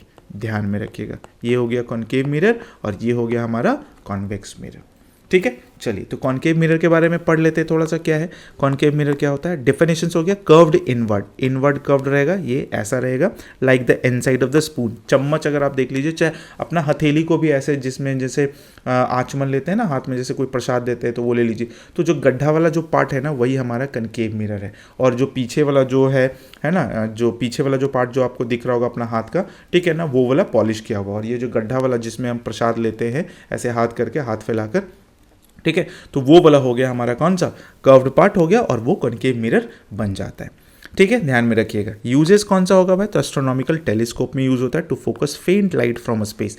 अगर स्पेस से बहुत कमजोर मतलब फेंट लाइट आ रहा है तो उसको फोकस करने के लिए काम में आता है, ठीक है। मेकअप मिरर्स हो गया, मैग्निफिकेशन अच्छा होता है, मेकअप मिरर में यूज होता है भाई। Car headlights, satellites dishes to focus light, car headlights में होता है, सैटेलाइट डिशेस में यूज हो जाता है। जैसे कोई भी चीज़ का सिग्नल लेना होता है, देखिएगा डिश टीवी, ये सब इसी शेप में होता है, कनकेव शेप में होता है। डेंटल मिरर्स हो गया, magnified view of the teeth, ताकि अच्छे से देख पाएं। की प्रॉपर्टीज क्या होता है भाई, तो फोकल पॉइंट इसका क्या होगा, where parallel light rays converge after reflections. अब अगर हम बात करते हैं कनकेव मिरर में, तो फोकल पॉइंट क्या होगा, देखिए हम बताते हैं। इसको हम मिटा देते हैं फिलहाल यहाँ पर, ये वाला सारा चीज़ है ना, और आपको समझाने का कोशिश करते हैं हम ऐसे। देख लीजिए, मान लीजिए ये वाला मेरा ऐसा कनकेव है बना हुआ, ठीक, ये है ऐसे से इधर इधर इधर इधर क्या किया हुआ है, ये पॉलिश किया हुआ है, और बीच में ऐसे लाइन है, ठीक है, ये लाइन है मान लीजिए। इसको हम लोग बोलते हैं क्या, प्रिंसिपल एक्सिस। इसको क्या बोलते हैं, प्रिंसिपल एक्सिस। ध्यान में रखिएगा, प्रिंसिपल एक्सिस बोलते हैं, क्या बोलते हैं, प्रिंसिपल एक्सिस, ठीक है, प्रिंसिपल एक्सिस। ये वाला जो पॉइंट है, ये जो सेंटर बीच वाला जो पॉइंट है, इसको हम लोग बोलते हैं पोल ऑफ द मिरर, ठीक है, ये ध्यान में रखिएगा। यहाँ से यहाँ तक जो है, यानी कि कहाँ से मेरा रिफ्लेक्शन हो सकता है, कहाँ से मेरा रिफ्लेक्शन हो सकता है, कितना पार्ट से रिफ्लेक्शन होता है मैक्सिमम, उसको बोलते हैं हम लोग अपर्चर। क्या बोलते हैं, अपर्चर। ध्यान में रखिएगा, क्या बोलते हैं, अपर्चर, ठीक है। अगर मान लीजिए ये वाला जो कर्व जो बना हुआ है, ये किसी ना किसी सर्कल का तो पार्ट होगा। अब उस सर्कल का पार्ट होगा तो बीच में कहीं सेंटर भी होगा। उस सेंटर को हम लोग बोलते हैं सेंटर ऑफ कर्वेचर। क्या बोलते हैं, सेंटर ऑफ कर्वेचर, है ना, सेंटर ऑफ कर्वेचर हो गया।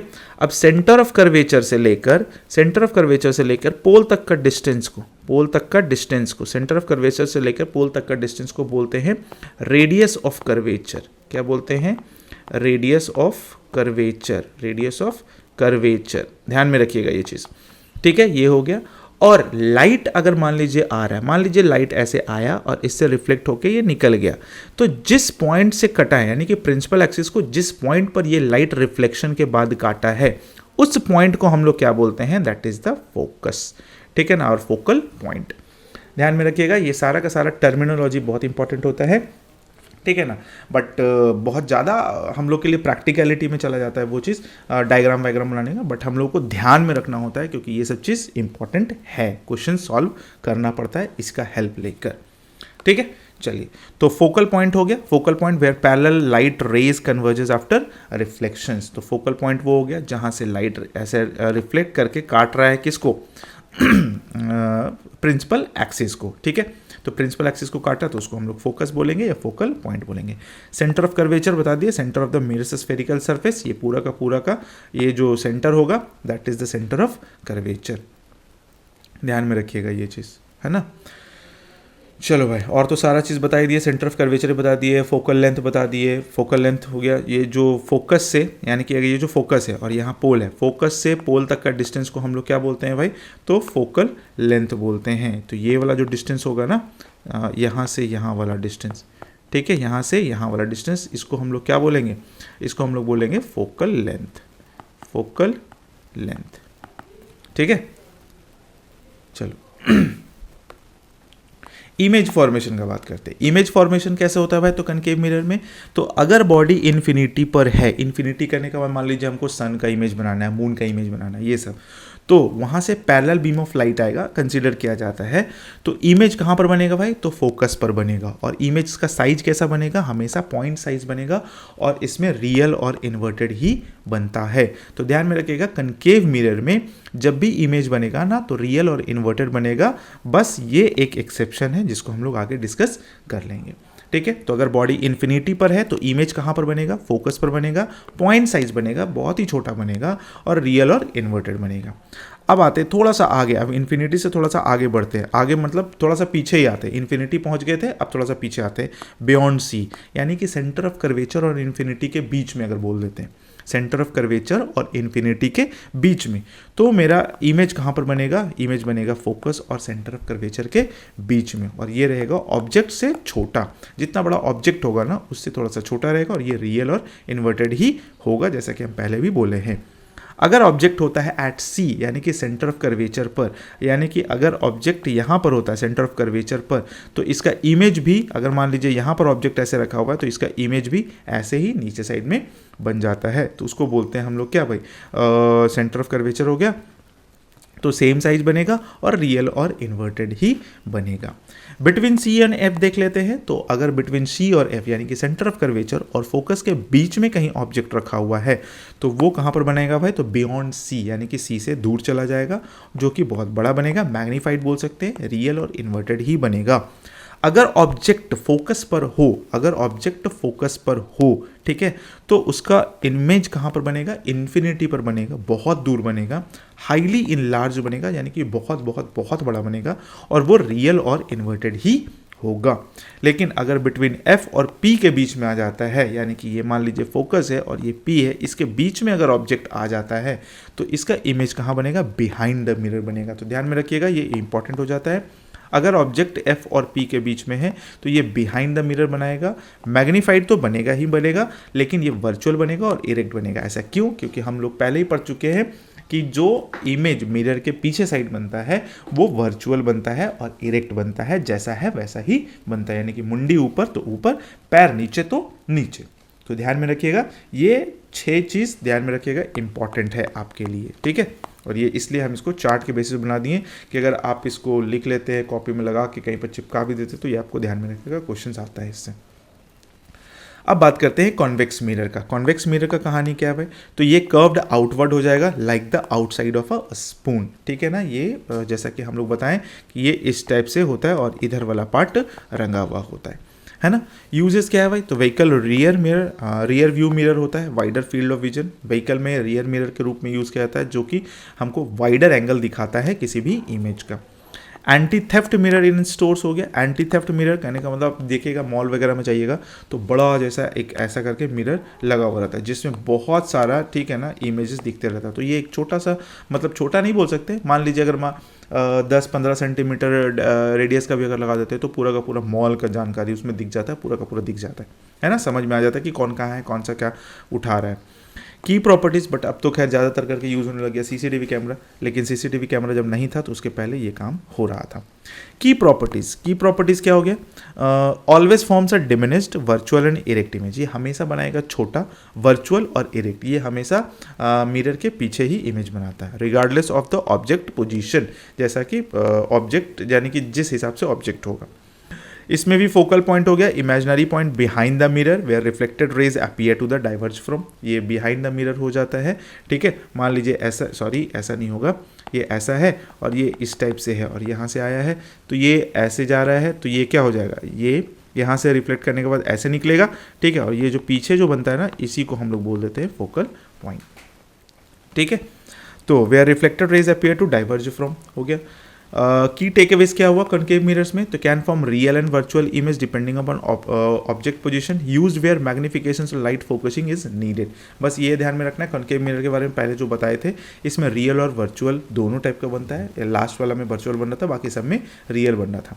यूज्ड वेयर मैग्निफिकेशन और लाइट फोकसिंग इज नीडेड, यानी कि वहाँ पर यूज़ किया जाता है जहाँ पर मैग्निफिकेशन और लाइट फोकस करने का अगर कुछ नीड है तो वहाँ पर ये चीज़ यूज़ हो जाता है। कॉन्वेक्स मिरर कहाँ पर होगा, always produce smaller virtual image, ये हमेशा वर्चुअल इमेज बनाएगा, ये रियल इमेज कभी नहीं बनाता है। Useful for wide angle views, जैसे ट्रैफिक सेफ्टी, चाहे कार में, ये सब में हमेशा कॉन्वेक्स मिरर ही यूज़ किया जाता है। तो ये ध्यान में रखना है, ठीक है। चलो भाई, बात करते हैं scattering of light and mirror equation. अब थोड़ा सा देख लेते हैं इससे रिलेटेड क्या क्या है। स्कैटरिंग ऑफ लाइट क्या होता है, स्कैटरिंग ऑफ लाइट क्या है डेफिनेशंस में, redirections of light in all direction when it interacts with particle, यानी कि कहीं से टकरा कर और लाइट क्या होता है सारे डायरेक्शंस में फैल गया है, तो उसको हम लोग बोलते हैं स्कैटरिंग ऑफ लाइट। जैसे हम लोग का आकाश जो नीला जो दिखाई पड़ रहा है, तो वो क्या हो रहा है, ब्लू लाइट का स्कैटरिंग बहुत ज़्यादा हो जा रहा है, ठीक है। इन्वायरमेंट के पार्टिकल से, जो डस्ट पार्टिकल है उससे टकरा कर इतना स्कैटर हो जा रहा है कि हमारा आकाश हम लोग को ब्लू दिखने लग जा रहा है ना। तो redirections of light in all direction when it interacts with particles, gas molecules हो सकता है, डस्ट हो सकता है, वाटर ड्रॉपलेट्स हो सकता है, एक्सेट्रा। डेफिनेशन हो गया स्कैटरिंग ऑफ लाइट का। Dependence on wavelength, shorter wavelength यानी कि ब्लू कलर और violet colour scatter more than the longer wavelength, यानी कि जो शॉर्टर वेवलेंथ का होगा, शॉर्टर वेवलेंथ में आ जाता है ब्लू और वायलेट। अब वायलेट ना मेरे को हम लोगों को बहुत ज़्यादा दूर तक दिखता नहीं है, क्यों, क्योंकि मतलब एक तरीके से बोल लीजिए उसका वेवलेंथ ना बहुत ही ज़्यादा कम होता है। तो ब्लू उसके बाद आता है, तो ब्लू का स्कैटरिंग बहुत ज़्यादा हो जाता है, जिसकी वजह से वो हम लोग को दिख जाता है चारों तरफ ब्लू ब्लू ब्लू ब्लू दिख जा रहा है ना। वो scattering more than longer wavelengths, और लॉन्गर वेवलेंस अगर देख लेते हैं रेड और ऑरेंज, ये सब तो स्कैटर नहीं कर सकते, वो सीधा निकल जाता है एकदम तीर के भांति, ठीक है। रिले स्कैटरिंग क्या है, तो explains why the sky appears blue. Relay scattering के थ्रू ही पता चलता है कि हमारा स्काई ब्लू क्यों है। Dominant scattering of blue light by the tiny atmospheric particles, और ये होता क्यों भाई, तो एटमॉस्फेरिक पार्टिकल से ब्लू लाइट टकराता है और पूरा का पूरा स्कैटर कर जाता है, और ये स्कैटरिंग को क्या बोलते हैं भाई, तो रिले स्कैटरिंग। ध्यान में रखिएगा कि द स्काई अपीयर्स ब्लू, अगर ये किसके थ्रू, कौन से स्कैटरिंग के थ्रू पूछा जाता है भाई, तो रिले स्कैटरिंग। ध्यान में रखिएगा ये नाम इंपॉर्टेंट हो जाता है, क्योंकि ऐसा कुछ यूनिक चीज़ जो कि लग रहा है कि हाँ यहाँ से कुछ बन सकता है क्वेश्चंस, तो उसको ध्यान में रखने वाला, ठीक है। नेक्स्ट है फिनोमेना एक्सप्लेन बाय स्कैटरिंग। अब स्कैटरिंग के थ्रू बहुत सारा फिनोमेना भी एक्सप्लेन किया जाता है। तो सबसे पहला blue sky, blue light shorter wavelength, short wavelength बोलते हैं, scatters more in the atmosphere. जो शॉर्टर वेवलेंथ का जो लाइट होता है ना, वो बहुत ज़्यादा ही स्कैटर करता है, तो जिसमें ब्लू आ जाता है, तो ये ब्लू स्काई का वजह हो गया स्कैटरिंग। रेड सनसेट का वजह क्या होगा, at low angle sunlight passes through more atmosphere, blue light scatters away living red. अगर लो एंगल पर देखा जाए तो सनलाइट क्या करता है ना, पासेस थ्रू मोर एटमॉस्फेयर, वो बहुत ज़्यादा एटमॉस्फेयर से पासेस करता है, जिसके वजह से क्या होता है, ब्लू लाइट का स्कैटरिंग खत्म हो जाता है और रेड वहाँ पर बच जाता है, तो रेड हम लोग को दिख जाता है सनसेट में, ठीक है ना, कभी कभी मॉर्निंग में भी। वाइट क्लाउड्स बनने का वजह, तो large water droplets scatter all wavelengths equally blending to white. Large water droplets होता है ना, जितना भी वेवलेंथ होता है ना, वो सबको इक्वली डिस्ट्रीब्यूट करता है, इक्वली स्कैटर कर देता है। जब सारा का सारा लाइट स्कैटर कर जाएगा तो 7 कलर्स में होता क्या है भाई, तो वाइट लाइट है, तो जिसके वजह से हम लोग को वाइट लाइट दिखता है। तो कभी कभी ब्लैक कलर भी तो दिखता है ना, बादल आपके मन में आएगा कि अरे ब्लैक कलर भी तो कभी कभी दिखता था, तो वो ब्लैक कलर में पूरा का पूरा कंप्लीट स्कैटरिंग नहीं हो पाता, जिसके वजह से क्या होता है, वो अच्छे से हम लोग को वाइट नहीं दिखता है। लेकिन अगर आप साफ बादल में देखिए तो वाइट कलर का आपको फ्यूम्स जैसा, धुआं जैसा आपको दिखेगा, तो वो पूरा का पूरा स्कैटरिंग कर देता है, जिसकी वजह से वो पूरा का पूरा हम लोग को वाइट दिखता है। तो ये 3 फिनोमिनल ऑब्जर्वेशंस है। मिरर इक्वेशंस का बात करते हैं जिसके थ्रू न्यूमेरिकल्स बनता है, तो यूज तो हो ही जाएगा। तो मिरर इक्वेशंस क्या होता है भाई, तो 1/f is equal to 1/v plus 1/u। यहाँ f क्या होगा भाई, तो फोकल लेंथ, v क्या होगा, तो इमेज डिस्टेंस होगा, और u क्या होगा, ऑब्जेक्ट डिस्टेंस होगा। ध्यान में रखिएगा, इमेज डिस्टेंस और ऑब्जेक्ट डिस्टेंस, तो relates focal length, object distance and image distance. तो इसका ये रिलेशन है और ये फॉर्मूला बनता है। है ना। साइन कन्वेंशन देख लेते हैं। साइन कन्वेंशन क्या होता है भाई, तो देखिए जब भी न्यूमेरिकल सॉल्व करते हैं ना हम लोग तो साइन कन्वेंशन का यूज़ करते हैं। तो साइन कन्वेंशन में ये चीज़ ध्यान में रखिएगा, अगर मान लीजिए ये मिरर है, ठीक है, और बीच में हमारा प्रिंसिपल एक्सिस है ना, बीच में प्रिंसिपल एक्सिस है, तो इधर का जितना भी डिस्टेंस होगा वो सारा का सारा निगेटिव, इधर का जितना भी डिस्टेंस होगा वो सारा का सारा पॉजिटिव, प्रिंसिपल एक्सिस से ऊपर का जितना भी डिस्टेंस होगा वो सारा का सारा पॉजिटिव, और प्रिंसिपल एक्सिस से नीचे का जितना भी डिस्टेंस होगा वो सारा का सारा निगेटिव। अब प्रिंसिपल एक्सिस के ऊपर नीचे में ये कंसिडर मत कीजिएगा कि लेफ्ट साइड है कि राइट साइड है, ऊपर है इसका मतलब पॉजिटिव होगा, नीचे है इसका मतलब निगेटिव होगा। यही है हमारा साइन कन्वेंशन, ये पूरा का पूरा लेंस के लिए भी है फिर मिरर के लिए भी है। तो ये पूरा का पूरा साइन कन्वेंशन इतना ही है। कोऑर्डिनेट ज्योमेट्री में हम ऑलरेडी पढ़े हैं, कोऑर्डिनेट में पढ़ते हैं ना ये वाला चीज़ कि इधर पॉजिटिव है इधर निगेटिव है, ऊपर पॉजिटिव है नीचे निगेटिव है, बस यही चीज़ को यहाँ फॉलो किया गया, but in the mirror perspective से, मिरर लेंस ये सब में ऐसा ही है, तो ध्यान में रखिएगा, ठीक है। तो साइन कन्वेंशन तो ऐसे ही समझ में आ गया। अब जिधर ऑब्जेक्ट रखिएगा इधर का कोई भी डिस्टेंस होगा तो वो आपका पॉजिटिव निगेटिव हो जाएगा, और राइट साइड का कोई भी डिस्टेंस होगा वो आपका पॉजिटिव हो जाएगा। F positive for concave mirrors and negative for convex mirror. Concave mirror के लिए पॉजिटिव हो जाता है और कन्वेक्स मिरर के लिए क्या हो जाता है भाई, निगेटिव हो जाता है।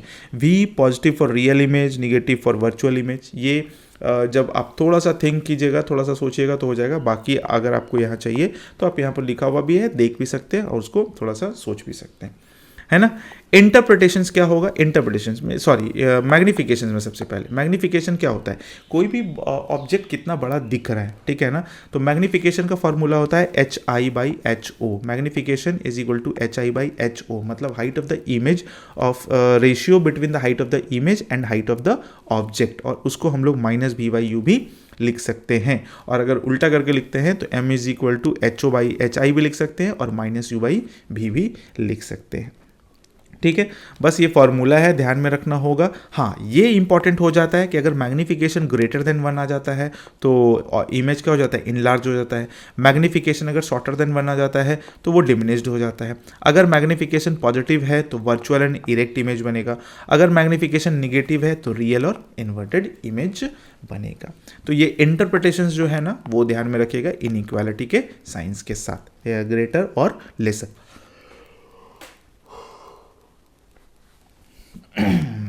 पानी प्यास लग गया भाई, एक थोड़ा सा पानी पी लेते,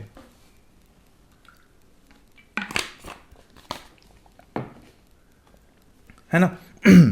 तो ये मैग्निफिकेशन हो गया। इंटरप्रिटेशंस ध्यान में रखिएगा। अब बात करते हैं रिफ्रैक्शन ऑफ लाइट। अब हम लोग इंटर कर रहे हैं लेंस में, तो लेंस में समझेंगे और सब उसके पहले हम लोग समझेंगे रिफ्रैक्शन। अभी तक हम लोग क्या देख रहे थे ना कि लाइट आता था और ये इंटर नहीं करता था, ये रिफ्लेक्ट कर जाता था सेम मीडियम में। बट अब क्या होगा ना कि लाइट आएगा जरूर, ठीक है, बट ये इंटर कर जाएगा और फिर ऐसे निकल जाएगा, मतलब लाइट ट्रैवल कर जाएगा उस मीडियम के थ्रू, है ना। चलिए समझ लेते हैं। तो बेसिक कॉन्सेप्ट ऑफ रिफ्रैक्शन क्या होगा।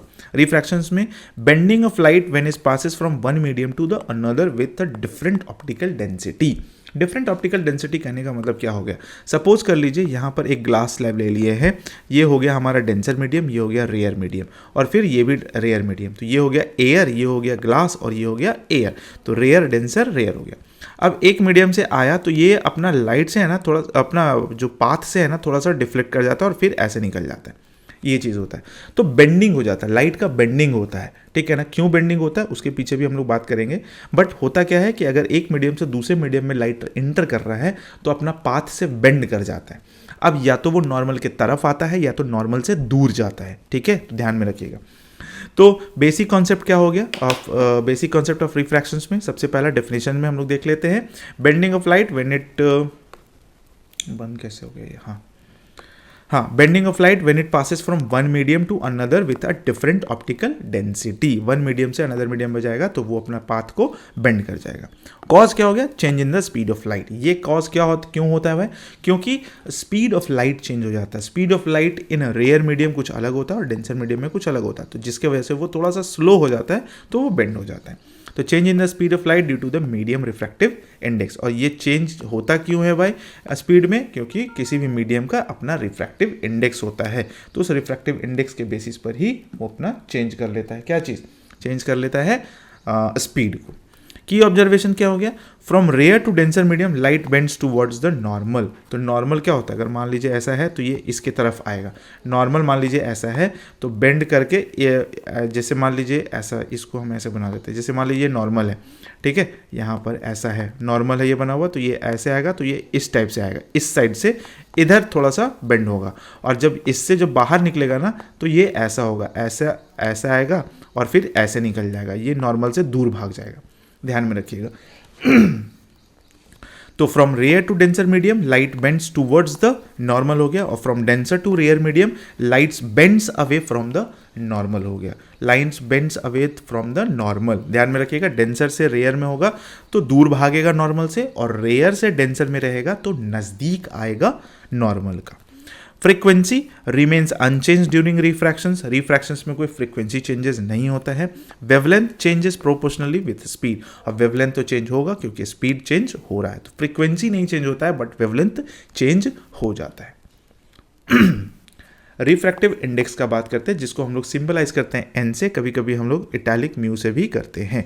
तो रिफ्रैक्टिव इंडेक्स का फॉर्मूला क्या होता है, N is equal to C upon V. C क्या है मेरा, speed of light in vacuum, और वी क्या है, speed of light in the medium. तो N is equal to C upon V. C हो गया मेरा speed of light in vacuum, जिसका वैल्यू क्या होता है 3 × 10⁸ मीटर पर सेकेंड, ठीक है, ध्यान में रखना है, 2 बार लिखा गया यहाँ पर। और वी मेरा क्या होगा, speed of light in the medium. किसी भी मीडियम में, है ना, कोई भी मीडियम में स्पीड ऑफ लाइट कितना है वो कांस्टेंट होता है, हर एक मीडियम का अपना अपना, तो वो या तो आपको क्वेश्चंस में दिया जाता है या तो आपसे पूछा जाएगा। तो पूछा जाएगा किसका भाई, तो ये सब का पूछा जा सकता है, इसलिए यहाँ पर मेंशन कर दिए। अब ऐसा थोड़ी है कि हम लोग को 10th एग्जाम बनाना है तो न्यूमेरिकल्स के लिए दिया हुआ रहेगा, नहीं, वो आपको सब कुछ मेंशन रहेगा, और यहाँ पर अगर आपसे पूछा जाएगा तो ये एमसीक्यू के बेसिस पर है, तो ये सब पूछा जा सकता है। तो वैक्यूम में क्या होता है भाई, तो रिफ्रैक्टिव इंडेक्स 1 होता है, एयर में रिफ्रैक्टिव इंडेक्स 1.00, 000, 27777, वाटर में क्या होगा 1.333, कार्बन डाइसल्फाइड में कितना होगा 1.63, इथाइल अल्कोहल में कितना होगा 1.362, ग्लिसरीन में कितना होगा 1.473, आइस में 1.31, क्राउन ग्लास में 1.5 to 1.6, डायमंड में 2 पॉइंट समथिंग होता है। तो सबसे ज़्यादा रिफ्रैक्टिव इंडेक्स किसका होता है भाई, तो डायमंड का होता है। तो ध्यान में रखना है ये सब चीज़ का, ये सब इंपॉर्टेंट है ना। लॉ ऑफ रिफ्रैक्शन, अब रिफ्रैक्शंस का लॉ को देख लेते हैं क्या होता है। तो लॉ ऑफ रिफ्रैक्शन में पहला लॉ क्या आता है, incident ray, refracted ray and the normal all lie on the same plane. यानी कि इसमें भी वही है, इंसिडेंट रे होगा, रिफ्रैक्टेड रे होगा, और नॉर्मल जो होगा वो सारा का सारा सेम प्लेन पर होगा, जैसा कि हम लोग देख चुके हैं। ये ऐसे लाइन आया, ये ऐसे बेंड किया, ये ऐसे निकला, तो ये इंसिडेंट रे हो गया, ठीक है, ये रिफ्रैक्टेड रे हो गया, और ये हो गया नॉर्मल, ये वाला नॉर्मल। तो ये सारा किस पर है, एक सेम प्लेन पर है।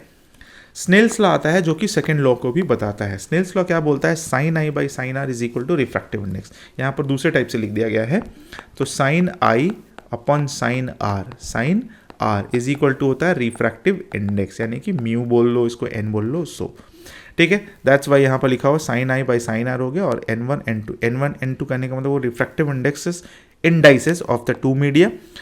आई हो गया एंगल ऑफ इंसिडेंस और आर हो गया एंगल ऑफ रिफ्रैक्शन।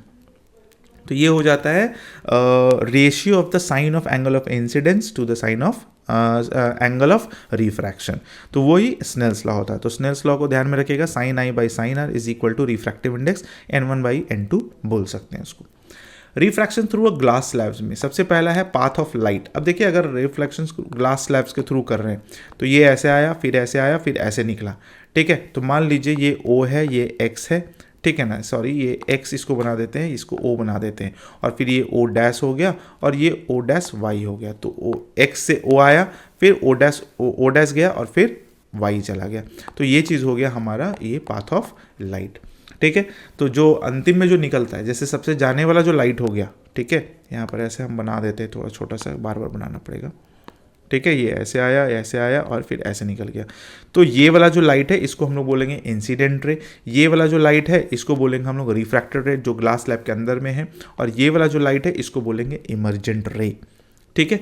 चलो की पॉइंट्स देख लेते हैं। Angle of incidence is equal to angle of emergence, यानी कि यहाँ पर जो बन रहा होगा एंगल और यहाँ पर जो नॉर्मल से जो एंगल बन रहा होगा, ये एंगल और ये एंगल हमेशा क्या होगा, इक्वल होगा। उसको हम लोग बोलते हैं एंगल ऑफ इंसिडेंस, और बाहर जो निकल रहा है एंगल ऑफ इमर्जेंस, और बीच में तो हमारा रिफ्रैक्शंस का प्रोसेस चल रहा होता है ना।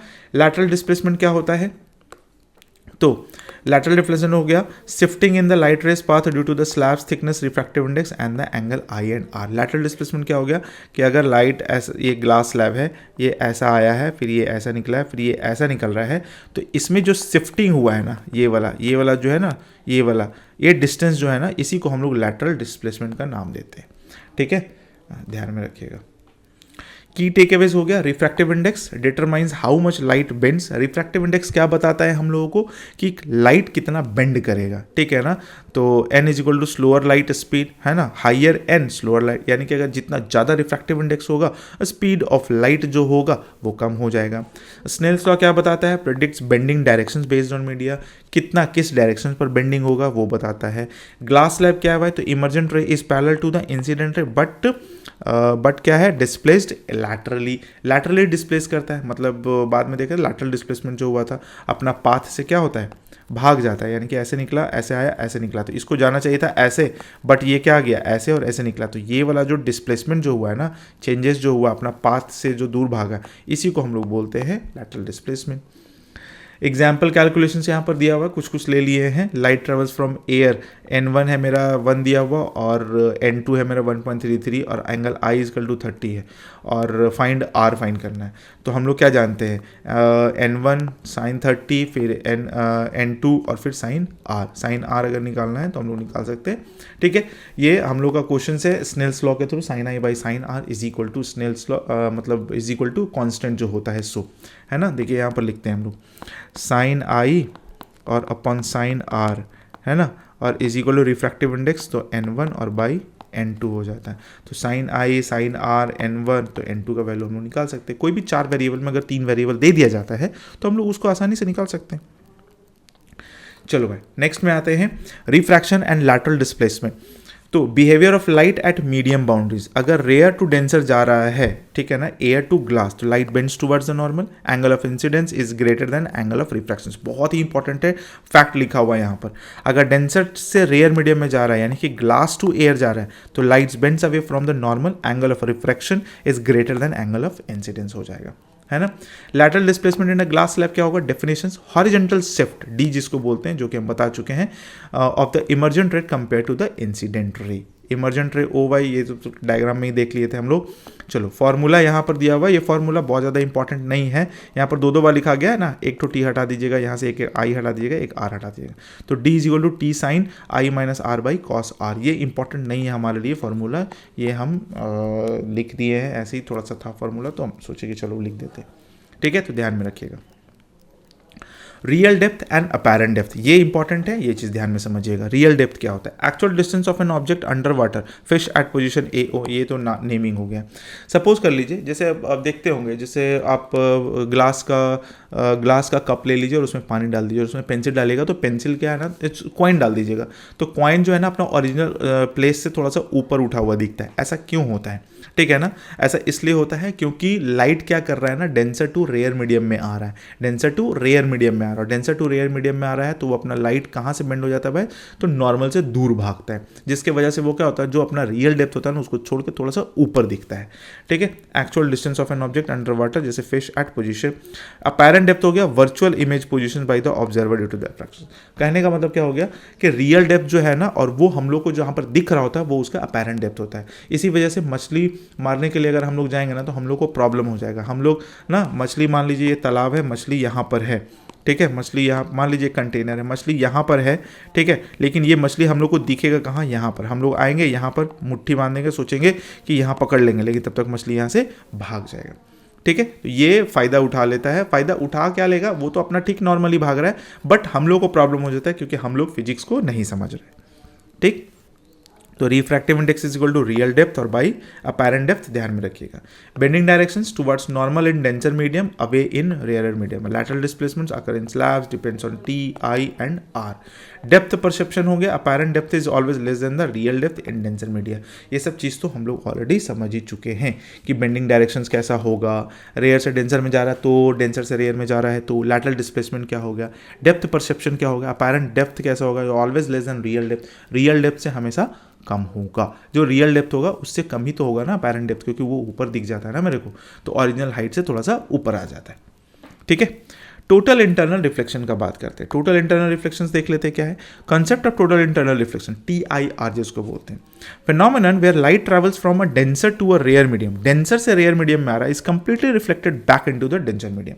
यानी कि डेंसर से रेयर मीडियम में आ रहा है जरूर, जैसे मान लीजिए वाटर है, यहाँ से कोई लाइट सोर्स निकला, लेकिन ये बाहर नहीं आ पाया, यहीं बैक कर गया इसी मीडियम में। डेंसर से रेयर में जाना चाह रहा था, बट ये रेयर में नहीं जाकर डेंसर में ही रिफ्लेक्ट कर गया, उसको बोलते हैं हम लोग टोटल इंटरनल रिफ्लेक्शन, है ना।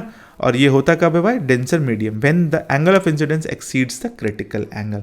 जब एंगल ऑफ इंसिडेंस होता है ना वो क्रिटिकल एंगल से ज़्यादा हो जाता है, तब ये चीज़ होता है TIR। क्रिटिकल एंगल आगे हम लोग डिस्कस करेंगे, है ना। चलिए, कंडीशन ऑफ TIR क्या होगा, light must travel from a denser to a rare medium, angle of incidence must be greater than the critical angle. Critical angle से हमेशा बड़ा होना चाहिए एंगल ऑफ इंसिडेंस। अब क्रिटिकल एंगल क्या है वो समझ लेते हैं। तो डेफिनेशन है इसका क्या भाई, the angle of incidence is the denser medium for which the angle of refraction in the rare medium is 90 degree. ठीक है, the angle of incidence in the denser medium for which the angle of refraction in the rare medium is 90 degree. ध्यान में रखिएगा, जैसे यहाँ पर critical angle का formula दिया हुआ है, N2/M कर सकते हैं, इसको रिफ्रैक्टिव इंडेक्स से भी निकाल सकते हैं critical angle.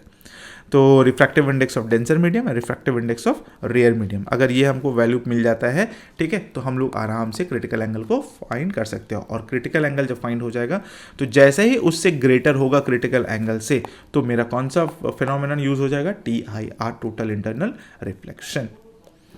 Application of TIR क्या क्या होता है भाई, तो वो देख लेते हैं। ऑप्टिकल फाइबर, ऑप्टिकल फाइबर जैसे हम लोग अभी जियो फाइबर वगैरह यूज़ करते हैं, तो सब में, चाहे स्टेथोस्कोप में, ये सब में ऑप्टिकल फाइबर में यूज़ होता है। मेला में हम लोग एक लाइट खरीदते थे, फुलझड़ी वाला लाइट, जिसमें नीचे लाइट जलता था, ऊपर में पूरा दाना दाना जैसा लाइट दिखता है। रोल्स रॉयस का जो छत होता है उसमें लगता है ग्लिटर छिटा हुआ है, तो वो सब ऑप्टिकल फाइबर का ही कमाल है।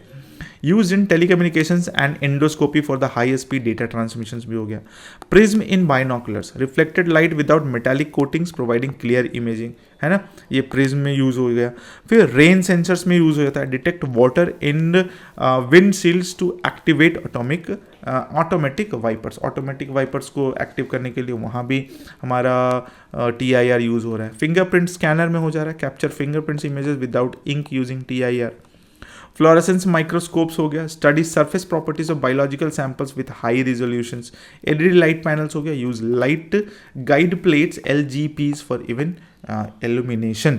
ठीक है, तो ये सब चीज़ में ऑप्टिकल फाइबर, प्रिज्म में, रेन सेंसर में, फिंगरप्रिंट्स में, फ्लोरेसेंट माइक्रोस्कोप्स में, LED लाइट पैनल्स में, ये सब में क्या यूज़ हो रहा है, कौन सा फिनोमेनन यूज़ हो रहा है, किसका एप्लीकेशन यूज़ हो रहा है भाई, तो टोटल इंटरनल रिफ्लेक्शन का। ठीक है, तो TIR ध्यान में रखिएगा। अब बात करते हैं हम लोग कन्वेक्स एंड कॉन्केव लेंस पर। कन्वेक्स एंड कनकेव लेंस पर, लेंस का बात कर लेते हैं। सबसे पहला जो आता है ना, that is convex lens. Convex lens कौन सा हो गया भाई, तो ये वाला लेंस देखिए यहाँ पर दिया हुआ है कन्वेक्स लेंस, और इसको हम लोग कन्वर्जिंग लेंस भी बोलते हैं। क्यों, क्योंकि लाइट जब एंटर करता है तो ये रिफ्रैक्शन के बाद क्या होता है ना, एक पॉइंट पर आकर मर्ज कर जाता है। तो जिस जगह मिल जाता है उसको हम लोग बोलते हैं कन्वर्जिंग पॉइंट। क्या बोलते हैं, कन्वर्जिंग पॉइंट। तो उस कन्वर्जिंग पॉइंट के वजह से इस कन्वेक्स लेंस को हम लोग कन्वर्जिंग लेंस भी कहते हैं। तो thicker at centre than edges, ये थिकर होगा सेंटर पर और ये एज पर क्या होगा, थोड़ा सा पतला होगा। Converges parallel light rays to the focal point, ठीक है ना, converges parallel light rays to the focal point, है ना। ये पैरेलल लाइन को मतलब जो रिफ्रैक्ट करेगा ना, ये कहाँ पर करेगा, फोकल पॉइंट पर रिफ्लेक्ट करेगा। ध्यान में रखिएगा। अब इससे भी रिलेटेड बहुत सारा इमेज बनता है, ये सब सारा यहाँ पर चार्ट बना दिए हैं। जैसे अगर बॉडी इन्फिनिटी पर होता है तो कहाँ पर बनेगा भाई, तो फोकल पॉइंट F2 पर बनेगा, एक्सट्रीमली स्मॉल, रियल और inverted.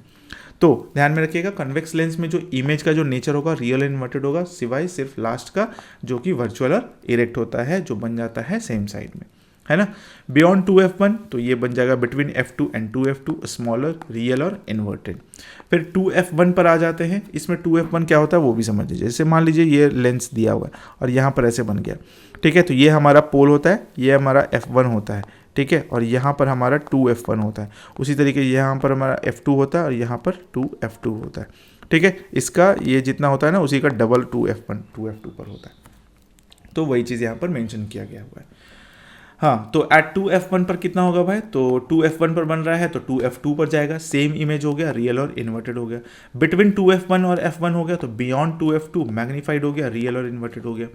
Eight f1 at infinity highly enlarged हो गया, रियल और इन्वर्टेड हो गया।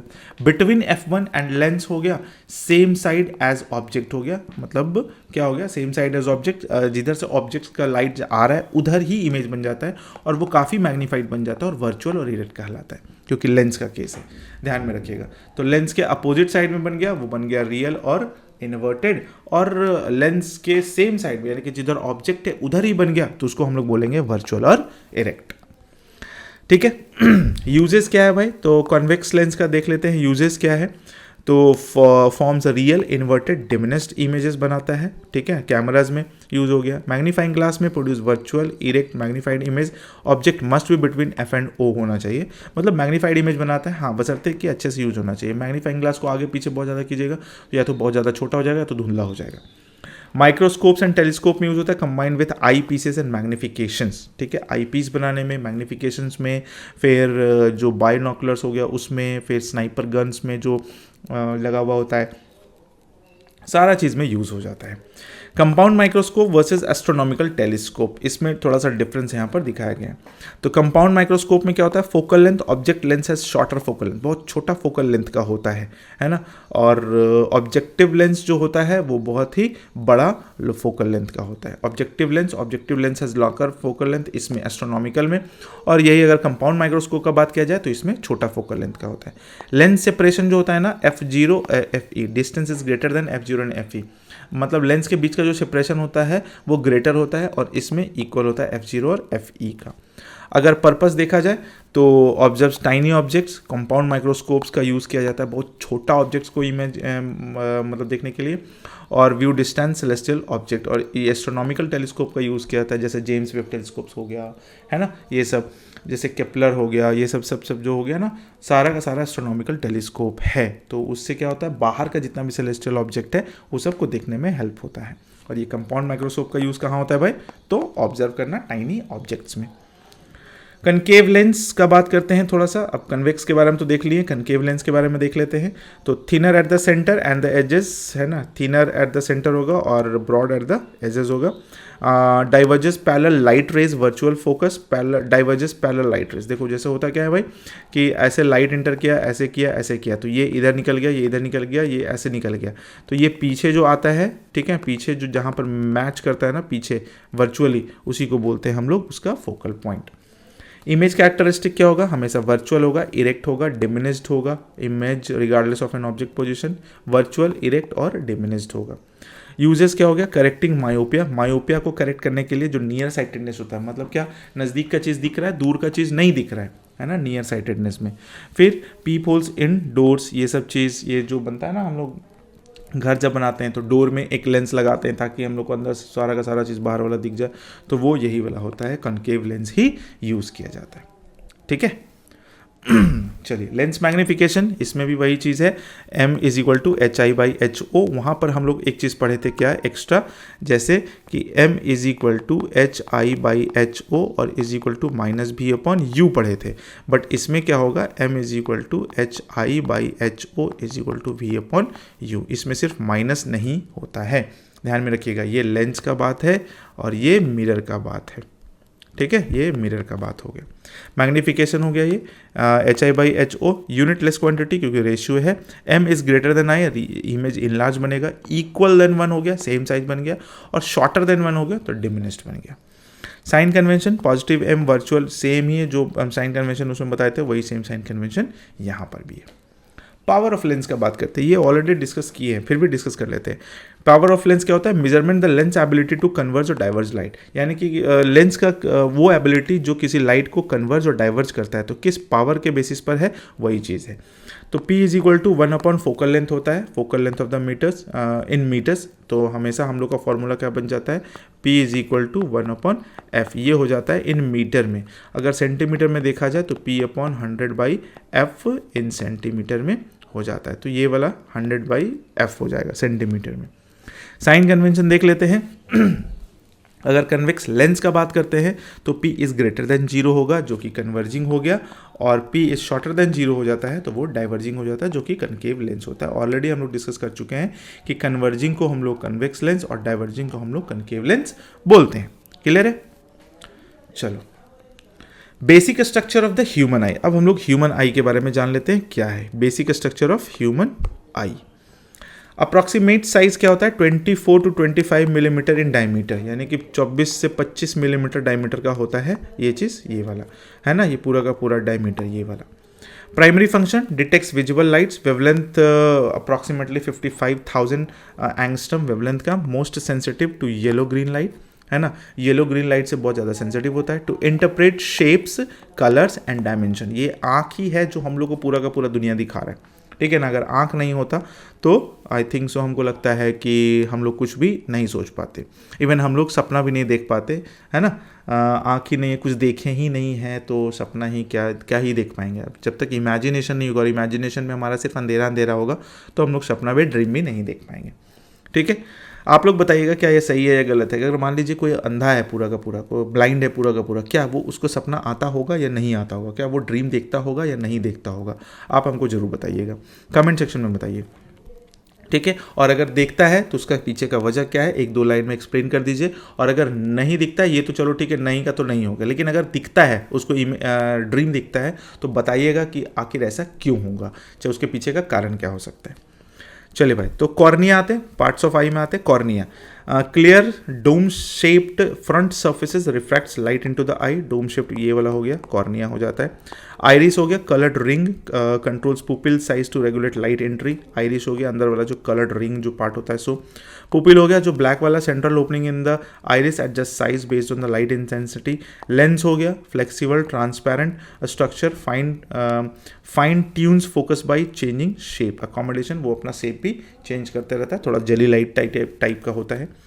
Retina light sensitive layer with rods, dim light and cone colour vision, retina हो गया। फिर मैकुला हो गया, central part of retina responsible for the sharp detailed vision, macula. Optic nerve क्या हो गया? Transmit visual signals from retina to the brain, जो brain तक लेके जाता है, ठीक है ना। फिर क्लेरा हो गया, फिर white outer layer protects the eye, white outer layer जो आई को प्रोटेक्ट करता है। Choroid vascular layer supplies nutrients and oxygen to the retina. Ciliary body contain muscles that adjust the lens shape, the focusing, and aqueous or vitreous humors, fluids maintaining eye pressure and shape. तो ये इतना सारा part होता है आँख में और ये सब का अपना अपना कुछ ना कुछ काम होता है, इसलिए हम यहाँ पर चार्ट बेसिस पर बना दिए ताकि आपको कोई भी प्रॉब्लम नहीं हो, ठीक है। चलिए आगे बढ़ते हैं। लाइट पाथवे इन आई, अब लाइट इंटर करता है आंख में तो क्या होता है? कॉर्निया इनिशियल लाइट रिफ्रैक्शंस हो गया, 2/3 of the I focusing power हो गया। पुपिल एडजस्ट डायमीटर, पुपिल क्या करता है? डायमीटर को एडजस्ट करता है। Constrict bright light dilates and dim light, मतलब क्या करता है? बहुत ज़्यादा ब्राइट लाइट है तो कम कर देता है थोड़ा सा जगह, और डिम लाइट है तो थोड़ा सा फैला देता है ताकि ज़्यादा लाइट इंटर कर सके। लेंस का क्या काम है? Further refract light to the focus images on to the retina. अच्छा, ये कौन सा लेंस होता है भाई? तो ये ध्यान में रखिएगा, ये वाला लेंस होता है, यहाँ पर देख लीजिए ये वाला लेंस, ठीक है। कन्वेक्स लेंस होता है हमारे आँख में, ठीक है। हाँ, retina converts light into electrical signals by photoreceptors, rods and cones. Retina क्या करता है? वो लाइट को कन्वर्ट कर देता है इलेक्ट्रिकल सिग्नल्स में वाया फोटो रिसेप्टर्स। फिर ऑप्टिक नर्व्स हो गया, send signals to the brain for visual processing. अब जो चीज़ भी हम देखें उसका विजुअल प्रोसेसिंग करने के लिए वो ब्रेन को भेज देता है ताकि ब्रेन उसको एडजस्ट करके बता पाए कि हाँ ये आम है, इमली है, कटहल है, बैंगन है, भरता है। अकोमोडेशंस प्रोसेस का बात कर लेते हैं। The lens changes curvature by ciliary muscles to the focus to near distance objects. Lens क्या करता है ना, अपना मतलब प्लेसेस को चेंज करते रहता है with the help of ciliary muscle. Ciliary muscle contract होगा तो लेंस थोड़ा सा मोटा हो जाएगा, अगर एक्सपैंड करेगा तो लेंस थोड़ा पतला हो जाएगा, तो उसके वजह से फोकल लेंथ घटता बढ़ता है।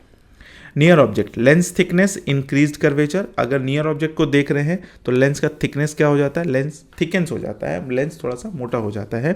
और डिस्टेंस ऑब्जेक्ट को देख रहे होते हैं तो मेरा क्या हो जाता है? लेंस थोड़ा सा फ्लैटन हो जाता है, पतला हो जाता है। सेंसिटिविटी ऑफ लाइट में देख लेते हैं, रॉड्स एंड कॉन सेल हमेशा आ रहा है, तो डिटेक्ट लो लाइट। अगर लो लाइट को डिटेक्ट कर रहा है तो वो कौन सा है भाई? तो रॉड सेल कर रहा है, ठीक है ना। स्कोप स्कोटोपिक विजन बोल लीजिए उसको, मतलब लो लाइट को, जैसे हम लोग अंधेरा रूम में जाते हैं तो कोशिश करते हैं एकदम देखने, तो उसमें कौन काम हो जाता है, एक्टिव हो जाता है, रॉड सेल हो जाता है। और डिटेक्ट कलर और डिटेल्स वगैरह कौन डिटेक्ट करता है भाई, तो ये कौन सेल करता है, जिसको हम लोग बोलते हैं photopic vision concentrated in the macula. तो ध्यान में रखिएगा, स्कोटोपिक विजन हो गया और एक फोटोपिक विजन हो गया जो कि मैकुला में कंसंट्रेट होता है। तो रॉड सेल और कॉन सेल पर ध्यान दीजिएगा। चलो भाई, तो नेक्स्ट में आते हैं फ्लूइड मेंटेनिंग आई शेप। अब आई में फ्लूइड जो होता है उसका भी इंपॉर्टेंस है। तो क्या है भाई, aqueous humour between cornea and lens. अब देखो ये कॉर्निया हो गया हमारा, कॉर्निया कहाँ है, कॉर्निया, ये वाला कॉर्निया और ये वाला लेंस, इसके बीच में जो लिक्विड जो होता है ना उसको हम लोग बोलते हैं एक्वस ह्यूमर, ठीक है ना। Vitreous humour, gel like substances filling posterior chamber करने का मतलब पूरा का पूरा जो होता है ना वो पूरा का पूरा किससे भरा होता है, विट्रियस ह्यूमर से भरा हुआ होता है। ध्यान में रखिएगा। की fact, the I resolution is 576 megapixel. कहा गया है, देखा गया है, बताया गया है कि 576 मेगापिक्सल्स का हमारा आई का रिजोल्यूशन होता है। सोच लीजिए, हम लोग आईफोन में 14 मेगापिक्सल, 12 मेगापिक्सल और 48 मेगापिक्सल कर रहे होते हैं, हमारा आँख खुद ही 576 मेगापिक्सल का होता है, ठीक है ना। तो फोटो खींच के उसको ये बताना कि आपका फोटो बहुत अच्छा एकदम क्लियर लग रहा है, अरे उससे ज़्यादा क्लियर तो आपका आंख में दिख रहा होगा। एक्चुअली आंख क्या करता है ना, रियलिटी दिखाता है, और फोटोज़ जो हमको ना रियलिटी से थोड़ा सा दूर लेके जाता है ना, यही चीज़ है। इसलिए हमको अपना आंख पर भरोसा कम, फ़ोन पर ज़्यादा हो जाता है। और ये फ़ोन तो बहुत अच्छा फ़ोटो खींच रहा है, ये कैमरा बहुत अच्छा है, अरे भाई उससे 10 गुना तो आपका आंख है, बट आपको आंख नहीं, आपको फ़ोन में चाहिए वो प्रिंट वाला मटेरियल देखना है। But the brain process only 7 to 10 megapixel, लेकिन दिमाग क्या करता है हमारा 7 से 10 ही मेगापिक्सल्स को प्रोसेस कर पाता है ऑफ द डेटा, ठीक है। चलो भाई, human vision process and common defects. Vision process क्या है, लाइट एंट्री हो गया सबसे पहले, passes through cornea, maximum refractions, enters by pupil, size adjust by iris muscles, bright light pupil constrict और डिम लाइट पुपिल डायलेट्स कहने का मतलब क्या हो जाएगा, ब्राइट लाइट में कॉन्स्ट्रिक्ट हो जाएगा, सिकुड़ जाएगा, और ये थोड़ा सा फ्लैटन टाइप का हो जाएगा। Focusing, lens biconvex fine tunes focus by accommodations and vitreous humour transmit light to retina. तो ये फोकसिंग वाला प्रोसेस ध्यान में रखिएगा। इमेज फॉर्मेशन कैसे होता है, inverted image forms and retina, inverted image बनता है उल्टा। Macula central region for sharp vision, है ना, मतलब अगर एकदम शार्प विजन, कॉन्ट्रास्ट वाला विजन हम लोग को चाहिए होता है तो मैकुला करा के देता है। फोटो रिसेप्टर्स में रॉड सेल और कॉन सेल होता है जो कि डिम लाइट और कलर और ये सब चीज़ को पहचानने में हेल्प करता है। सिग्नल ट्रांसमिशन किसके थ्रू चला गया, ऑप्टिक नर्व्स के थ्रू चला गया, carries electrical signal to brain, images interpretation complete हो गया यहाँ पर, ठीक है। चलिए कॉमन आई डिफेक्ट्स में आ जाते हैं। सबसे पहला आता है मायोपिया। मायोपिया में क्या होगा, कांट सी डिस्टेंट ऑब्जेक्ट, दूर का ऑब्जेक्ट नहीं देख पाते हैं, फ्रॉम फॉर्म्स बिफोर रेटिना, है ना। Image forms before retina, image कहाँ बन जाता है, रेटिना के पहले बन जाता है। देखिए यहाँ पर फोटो दिया हुआ है, ये वाला इमेज कहाँ बन जाता है, रेटिना के पहले बन जाता है। यहाँ पर बनना चाहिए था ना, यहाँ पर बन गया, जिसके वजह से इसको क्या बोलते हैं, मायोपिया हो गया है, दूर का ऑब्जेक्ट नहीं दिख पाता है। तो उसके लिए करेक्शन क्या है, तो कनकेव लेंस लगा दो, डाइवर्जेंस लाइट करके पहुंचा देगा दूर तक। हाइपरमेट्रोपिया का बात करते हैं, तो can't see near object, image forms behind retina. यहाँ देखिए रेटिना के बिहाइंड, पीछे बन जाता है, बनना चाहिए था यहाँ पर, बन गया यहाँ पर, जिसके वजह से क्या हो गया, प्रॉब्लम हो गया, और इसको नियर का ऑब्जेक्ट नहीं दिख पा रहा। तो eyeball too short for और लेंस टू फ्लैट, लेंस बहुत ज़्यादा फ्लैट हो गया तो भी प्रॉब्लम हो जाता है, या तो आई बॉल छोटा हो गया तो प्रॉब्लम हो जाता है। करेक्शन क्या हो सकता है, कन्वेक्स लेंस लगा देंगे, कन्वर्जेस कर देगा लाइट को सही जगह पर। एस्टिग्मेटिज्म क्या हो जाएगा, blurred vision due to irregular cornea lens shape. Irregular मतलब कम ज़्यादा होता था, जिसके वजह से क्या हो जाता है, ब्लर्ड विजन हो जाता है। तो एस्टिग्मेटिज्म मतलब कभी यहाँ कभी यहाँ कभी यहाँ, तो ये वाला एस्टिग्मेटिज्म का हो गया, धुंधला टाइप का दिखेगा। नॉन स्फेरिकल कॉर्निया इसका नॉन स्फेरिकल हो जाता है, जिसकी वजह से प्रॉब्लम हो जाता है। सिलेंड्रिकल लेंस लगा दो, काम खत्म हो जाएगा, उसका हिसाब सही हो जाएगा। Presbyopia, age related losses lens flexibility, lens का फ्लेक्सिबिलिटी कम हो जाता है आफ्टर 40 ईयर्स, 40 साल के बाद, तब थोड़ा सा प्रेसबायोपिया आता है। वीकेंड सिलियरी मसल भी कमज़ोर हो जाता है, जिसके वजह से क्या होता है, मूवमेंट नहीं हो पाता है उसमें। तो उसको क्या चाहिए भाई, तो बाईफोकल लेंस चाहिए, ठीक है, बाईफोकल लेंस चाहिए तो उसका काम आसान हो जाएगा। तो ये था defect of I, common I defect से नॉर्मली यही सब चीज़ होता है। ठीक है, की कंपैरिजन देख लेते हैं। तो फीचर्स है मायोपिया, हाइपरमेट्रोपिया, इंपॉर्टेंट यही है मायोपिया और हाइपरमेट्रोपिया, जो कि मायोपिया ये वाला हो गया और हाइपरमेट्रोपिया ये वाला हो गया। इमेज फॉर्मेशंस क्या हो गया, फ्रंट ऑफ रेटिना और बिहाइंड रेटिना। लेंस चेंजेस क्या करेंगे, 2 कर्व्ड हो गया लॉन्ग फोकल लेंथ, 2 फ्लैट हो गया शॉर्ट फोकल लेंथ। एग्जाम्पल क्या हो गया, can't read road sign, myopia में रोड साइन को नहीं रीड कर पाता है और हाइपरमेट्रोपिया में बुक्स को नहीं पढ़ पाता है। ठीक है, चलो भाई ये भी हो गया हमारा। Vision, light and wave phenomena, अब इससे रिलेटेड कुछ है, फटाक से समझ लेते हैं। प्रेस बायोपिया एज रिलेटेड विजन होता है, ये तो हम लोग देखे भी थे। कॉजेस क्या हो जाएगा, reduce flexibility of eye lens after the age of 40-45 ये सब। वीकेंड सिलियरी मसल्स बहुत कमजोर हो जाता है जिसकी वजह से मूवमेंट नहीं हो पाता है। करेक्शन है, बाइफोकल लेंस लगा दो, अपर पार्ट में कनकेव लगा दो, लोअर पार्ट में कन्वेक्स लगा दो और उसका आंख बचा लो। ठीक है ना, ये सब होता है 40-45 के बाद। अब आता है एक system, Braille system for the visual impaired, मतलब पूरा का पूरा जो नहीं देख सकता उसके लिए एक सिस्टम बनाया गया था, ब्रैली स्क्रिप्ट। इन्वेंटर कौन थे भाई, तो लुइस ब्रैली 1821। की फीचर 63 डॉट, जैसे ABCD में A से लेकर 26 अल्फाबेट था ना, वैसे ही 63 डॉट पैटर्न्स बनाया गया representing letters and numbers. Raised dots on papers for tactile reading, मतलब हाथ के थ्रू छू के पढ़ लेते हैं कि हाँ चलो यहाँ पर कैसा लिखा हुआ, वो उभरा हुआ रहता है, डॉट्स बना हुआ होता है। नोटेबल फिगर्स कौन कौन है भाई इससे रिलेटेड ब्रैली स्क्रिप्ट से, Helen Keller most important author and advocate. फिर Ravindra Jain, Indian musicians with Sangeet Prabhakar degree, ठीक है ना, ये उनको मिल चुका है रविंद्र जैन। और Lal Advani UNESCO represented for the braille advocacy, है ना। तो ये चीज़ है, तो ये चीज़ ध्यान में रखिएगा, उसमें यूनेस्को भी शामिल हो गया, रविंद्र जैन भी शामिल हो गए और हेलन केलर भी शामिल हो गया। ओके, डिस्पर्शन ऑफ लाइट क्या होता है, डिस्पर्शन ऑफ लाइट करने का मतलब वो splitting of light into 7 colours, मतलब कोई भी लाइट स्प्लिट कर जाता है अपना 7 कलर में, जिसको हम लोग विवग्योर बोलते हैं। विवग्योर करने का मतलब क्या हो गया, वायलेट हो गया, ये इंडिगो हो गया, ये ब्लू हो गया, ये ग्रीन हो गया, ये येलो हो गया, ये ऑरेंज हो गया, ये रेड हो गया, है ना। सबसे कम वेवलेंथ किसका हो गया, वायलेट का, और सबसे ज़्यादा वेवलेंथ किसका हो गया, रेड का। तो वायलेट तो खत्म हो गया, सबसे कम वेवलेंथ वाला। इंडिगो और ब्लू, तो इंडिगो चमकीला टाइप का थोड़ा सा होता है, दैट्स वाई ब्लू जो होता है ना, इसका स्कैटरिंग बहुत ज़्यादा हो जाता है, और यही वजह है कि हम लोग को पूरा का पूरा आकाश दिख जाता है नीला, है ना। समुद्र में पानी की वजह से नहीं दिखता, आकाश नीला होता है, इसलिए समुद्र का पानी हम लोग को नीला दिखता है और कुछ नहीं।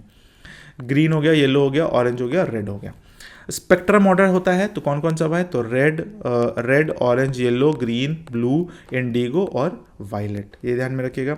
Red band least, violet band most. Red band जो होता है ना वो बहुत लीस्ट बेंड करता है, लीस्ट बेंड करने का मतलब ऐसा हो गया, सपोज कर लीजिए ये है ना, और इधर से अगर लाइट आ रहा है तो ये जो बेंड करके जो निकला है 7 पार्ट में, ठीक है ना, 7 पार्ट में जो निकला है, तो सबसे ऊपर में कौन सा होता है, रेड, और सबसे नीचे में कौन सा होता है, वेव। तो ये ना लगभग सीधे निकल जाता है, क्यों, क्योंकि इसका वेवलेंथ बहुत ज़्यादा होता है, और ये सबसे नीचे वाला बेंड करके जाता है क्योंकि इसका वेवलेंथ बहुत कम होता है। ठीक है, हॉलो प्रिज्म, नो डिस्पर्शंस, इसमें एंगल ऑफ डेविएशन 0 हो गया ये वाला, ठीक है। तो light passes through air. Hollow prism है तो इसमें कुछ नहीं हो सकता है, ठोस प्रिज्म चाहिए ताकि उसके अंदर में हम लोग को सारा प्रोसेस हो पाए। रेनबो फॉर्मेशंस, कॉज क्या है भाई, तो dispersion of sunlight by water droplets. Dispersion of sunlight होता है वाटर ड्रॉपलेट्स के through, water droplets as a lens काम करता है, ठीक है।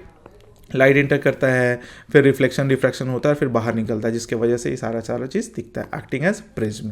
ठीक है, प्रोसेस क्या हो गया, sunlight इंटर्स water droplet, reflect internally and refracts again. पहले रिफ्रैक्शन होता है, फिर रिफ्लेक्ट इंटरनली हो जाता है, रिफ्लेक्ट अंदर में हो जाता है, और फिर रिफ्रैक्ट कर जाता है। Splits into colours, primary rainbow 42 degree angle. Primary rainbow जितना भी नॉर्मल रेनबो जो हो रहा है वो 42 डिग्री एंगल पर ही बनता है, तो ध्यान में रखिएगा प्रोसेस। डबल रेनबो कभी कभी बन जाता है, secondary arc 50 degree angle with reversed colours. कभी कभी डबल रेनबो भी बन जाता है जहां पर जो मेरा सेकेंडरी आर्क जो होगा ना वो 50 डिग्री एंगल पर होगा विथ रिवर्सल कलर्स। ठीक है, रिवर्स कलर करने का मतलब जैसे अगर विवग्योर बन रहा है ना, ये विवग्योर ऐसे बन रहा है तो उसमें उल्टा बन जाएगा, ऐसे बन जाएगा विवग्योर। ठीक है, चलो। कंडीशन फॉर इंटरफेरेंस क्या होता है देख लेते हैं। Coherent sources, wave must have constant phase differences. Constant phase differences करने का मतलब क्या हो गया कि वेव में ना बहुत ज़्यादा डिफरेंसेस नहीं आना चाहिए, वो कॉन्स्टेंटली मूव करना चाहिए, कॉन्स्टेंटली चलते रहना चाहिए। मोनोक्रोमेटिक लाइट हो गया, single wavelength for clear pattern, single wavelength होता है। Path difference must be with in coherence length, ये कोहेरेंस, देखिए कोहेरेंस का ना ये चीज़ हम बोले थे नहीं लिखने के लिए, बट वो लिख दिया है, ये इंपॉर्टेंट नहीं है कोहेरेंस रिलेटेड। हम लोग पिछले और प्रीवियस ईयर पेपर भी देखे ना, तो कोहेरेंस थोड़ा सा कम ही देखने को मिला है, तो ये टॉपिक मेरे लिए इंपॉर्टेंट नहीं हो जाता है। तो इंटरफेरेंस और कोहेरेंस वगैरह हम लोग को नहीं जानना होता, इसे 11th-12th में हम लोग पढ़ते हैं। ये सब चीज़ तो देख ही लिए भाई, प्रेसबायोपिया, ब्रैली, डिस्पर्शन, ठीक है ना, ये सब चीज़ तो हम लोग पढ़ ही चुके हैं। तो ये हो गया मेरा फाइनली लाइट का चैप्टर एंड, ठीक है। ध्यान में रखिएगा, जितना है हमारा, जितना भी हो सकता था एग्जाम पॉइंट ऑफ व्यू से, वो सारा का सारा इसमें इंक्लूड कर दिया गया, ताकि आपको कोई भी टाइप का प्रॉब्लम ना हो, है ना। पूरा का पूरा लाइट चैप्टर इसमें कंप्लीट हो गया है। जब क्वेश्चंस करेंगे, PYQ लगाएंगे, तो हम लोग इससे रिलेट करके आपको बताएंगे कि देखिए हम वहाँ थ्योरी पढ़ा हुआ है, ये क्वेश्चन अभी थ्योरी चल रहा है, तो थ्योरी हम लोग फटाक से कंप्लीट कर लेंगे। तो अगर आपको ये वीडियो अच्छा लगा तो वीडियो को लाइक कर दीजिएगा, सब्सक्राइब नहीं किए हैं तो सब्सक्राइब भी कर दीजिएगा, और नए आया तो सब्सक्राइब जरूर ही कर दीजिए, और दोस्तों तक भी पहुंचा दीजिए, ताकि उनको भी एक अच्छा कंटेंट मिल जाए, नोट्स फॉर्मेट सही से मिल जाए। नोट्स तो हम टेलीग्राम पर डाल ही दे रहे हैं, वहाँ से आप डाउनलोड कर ही लीजिएगा, ठीक है। चलिए, तो अगर वीडियो अच्छा लगा तो वीडियो को लाइक कर दीजिएगा। चलिए मिलते हैं, कितना ही बार बोले हम, चलो मिलते हैं नेक्स्ट वीडियो में। तब तक के लिए thank you so much, take care, bye bye.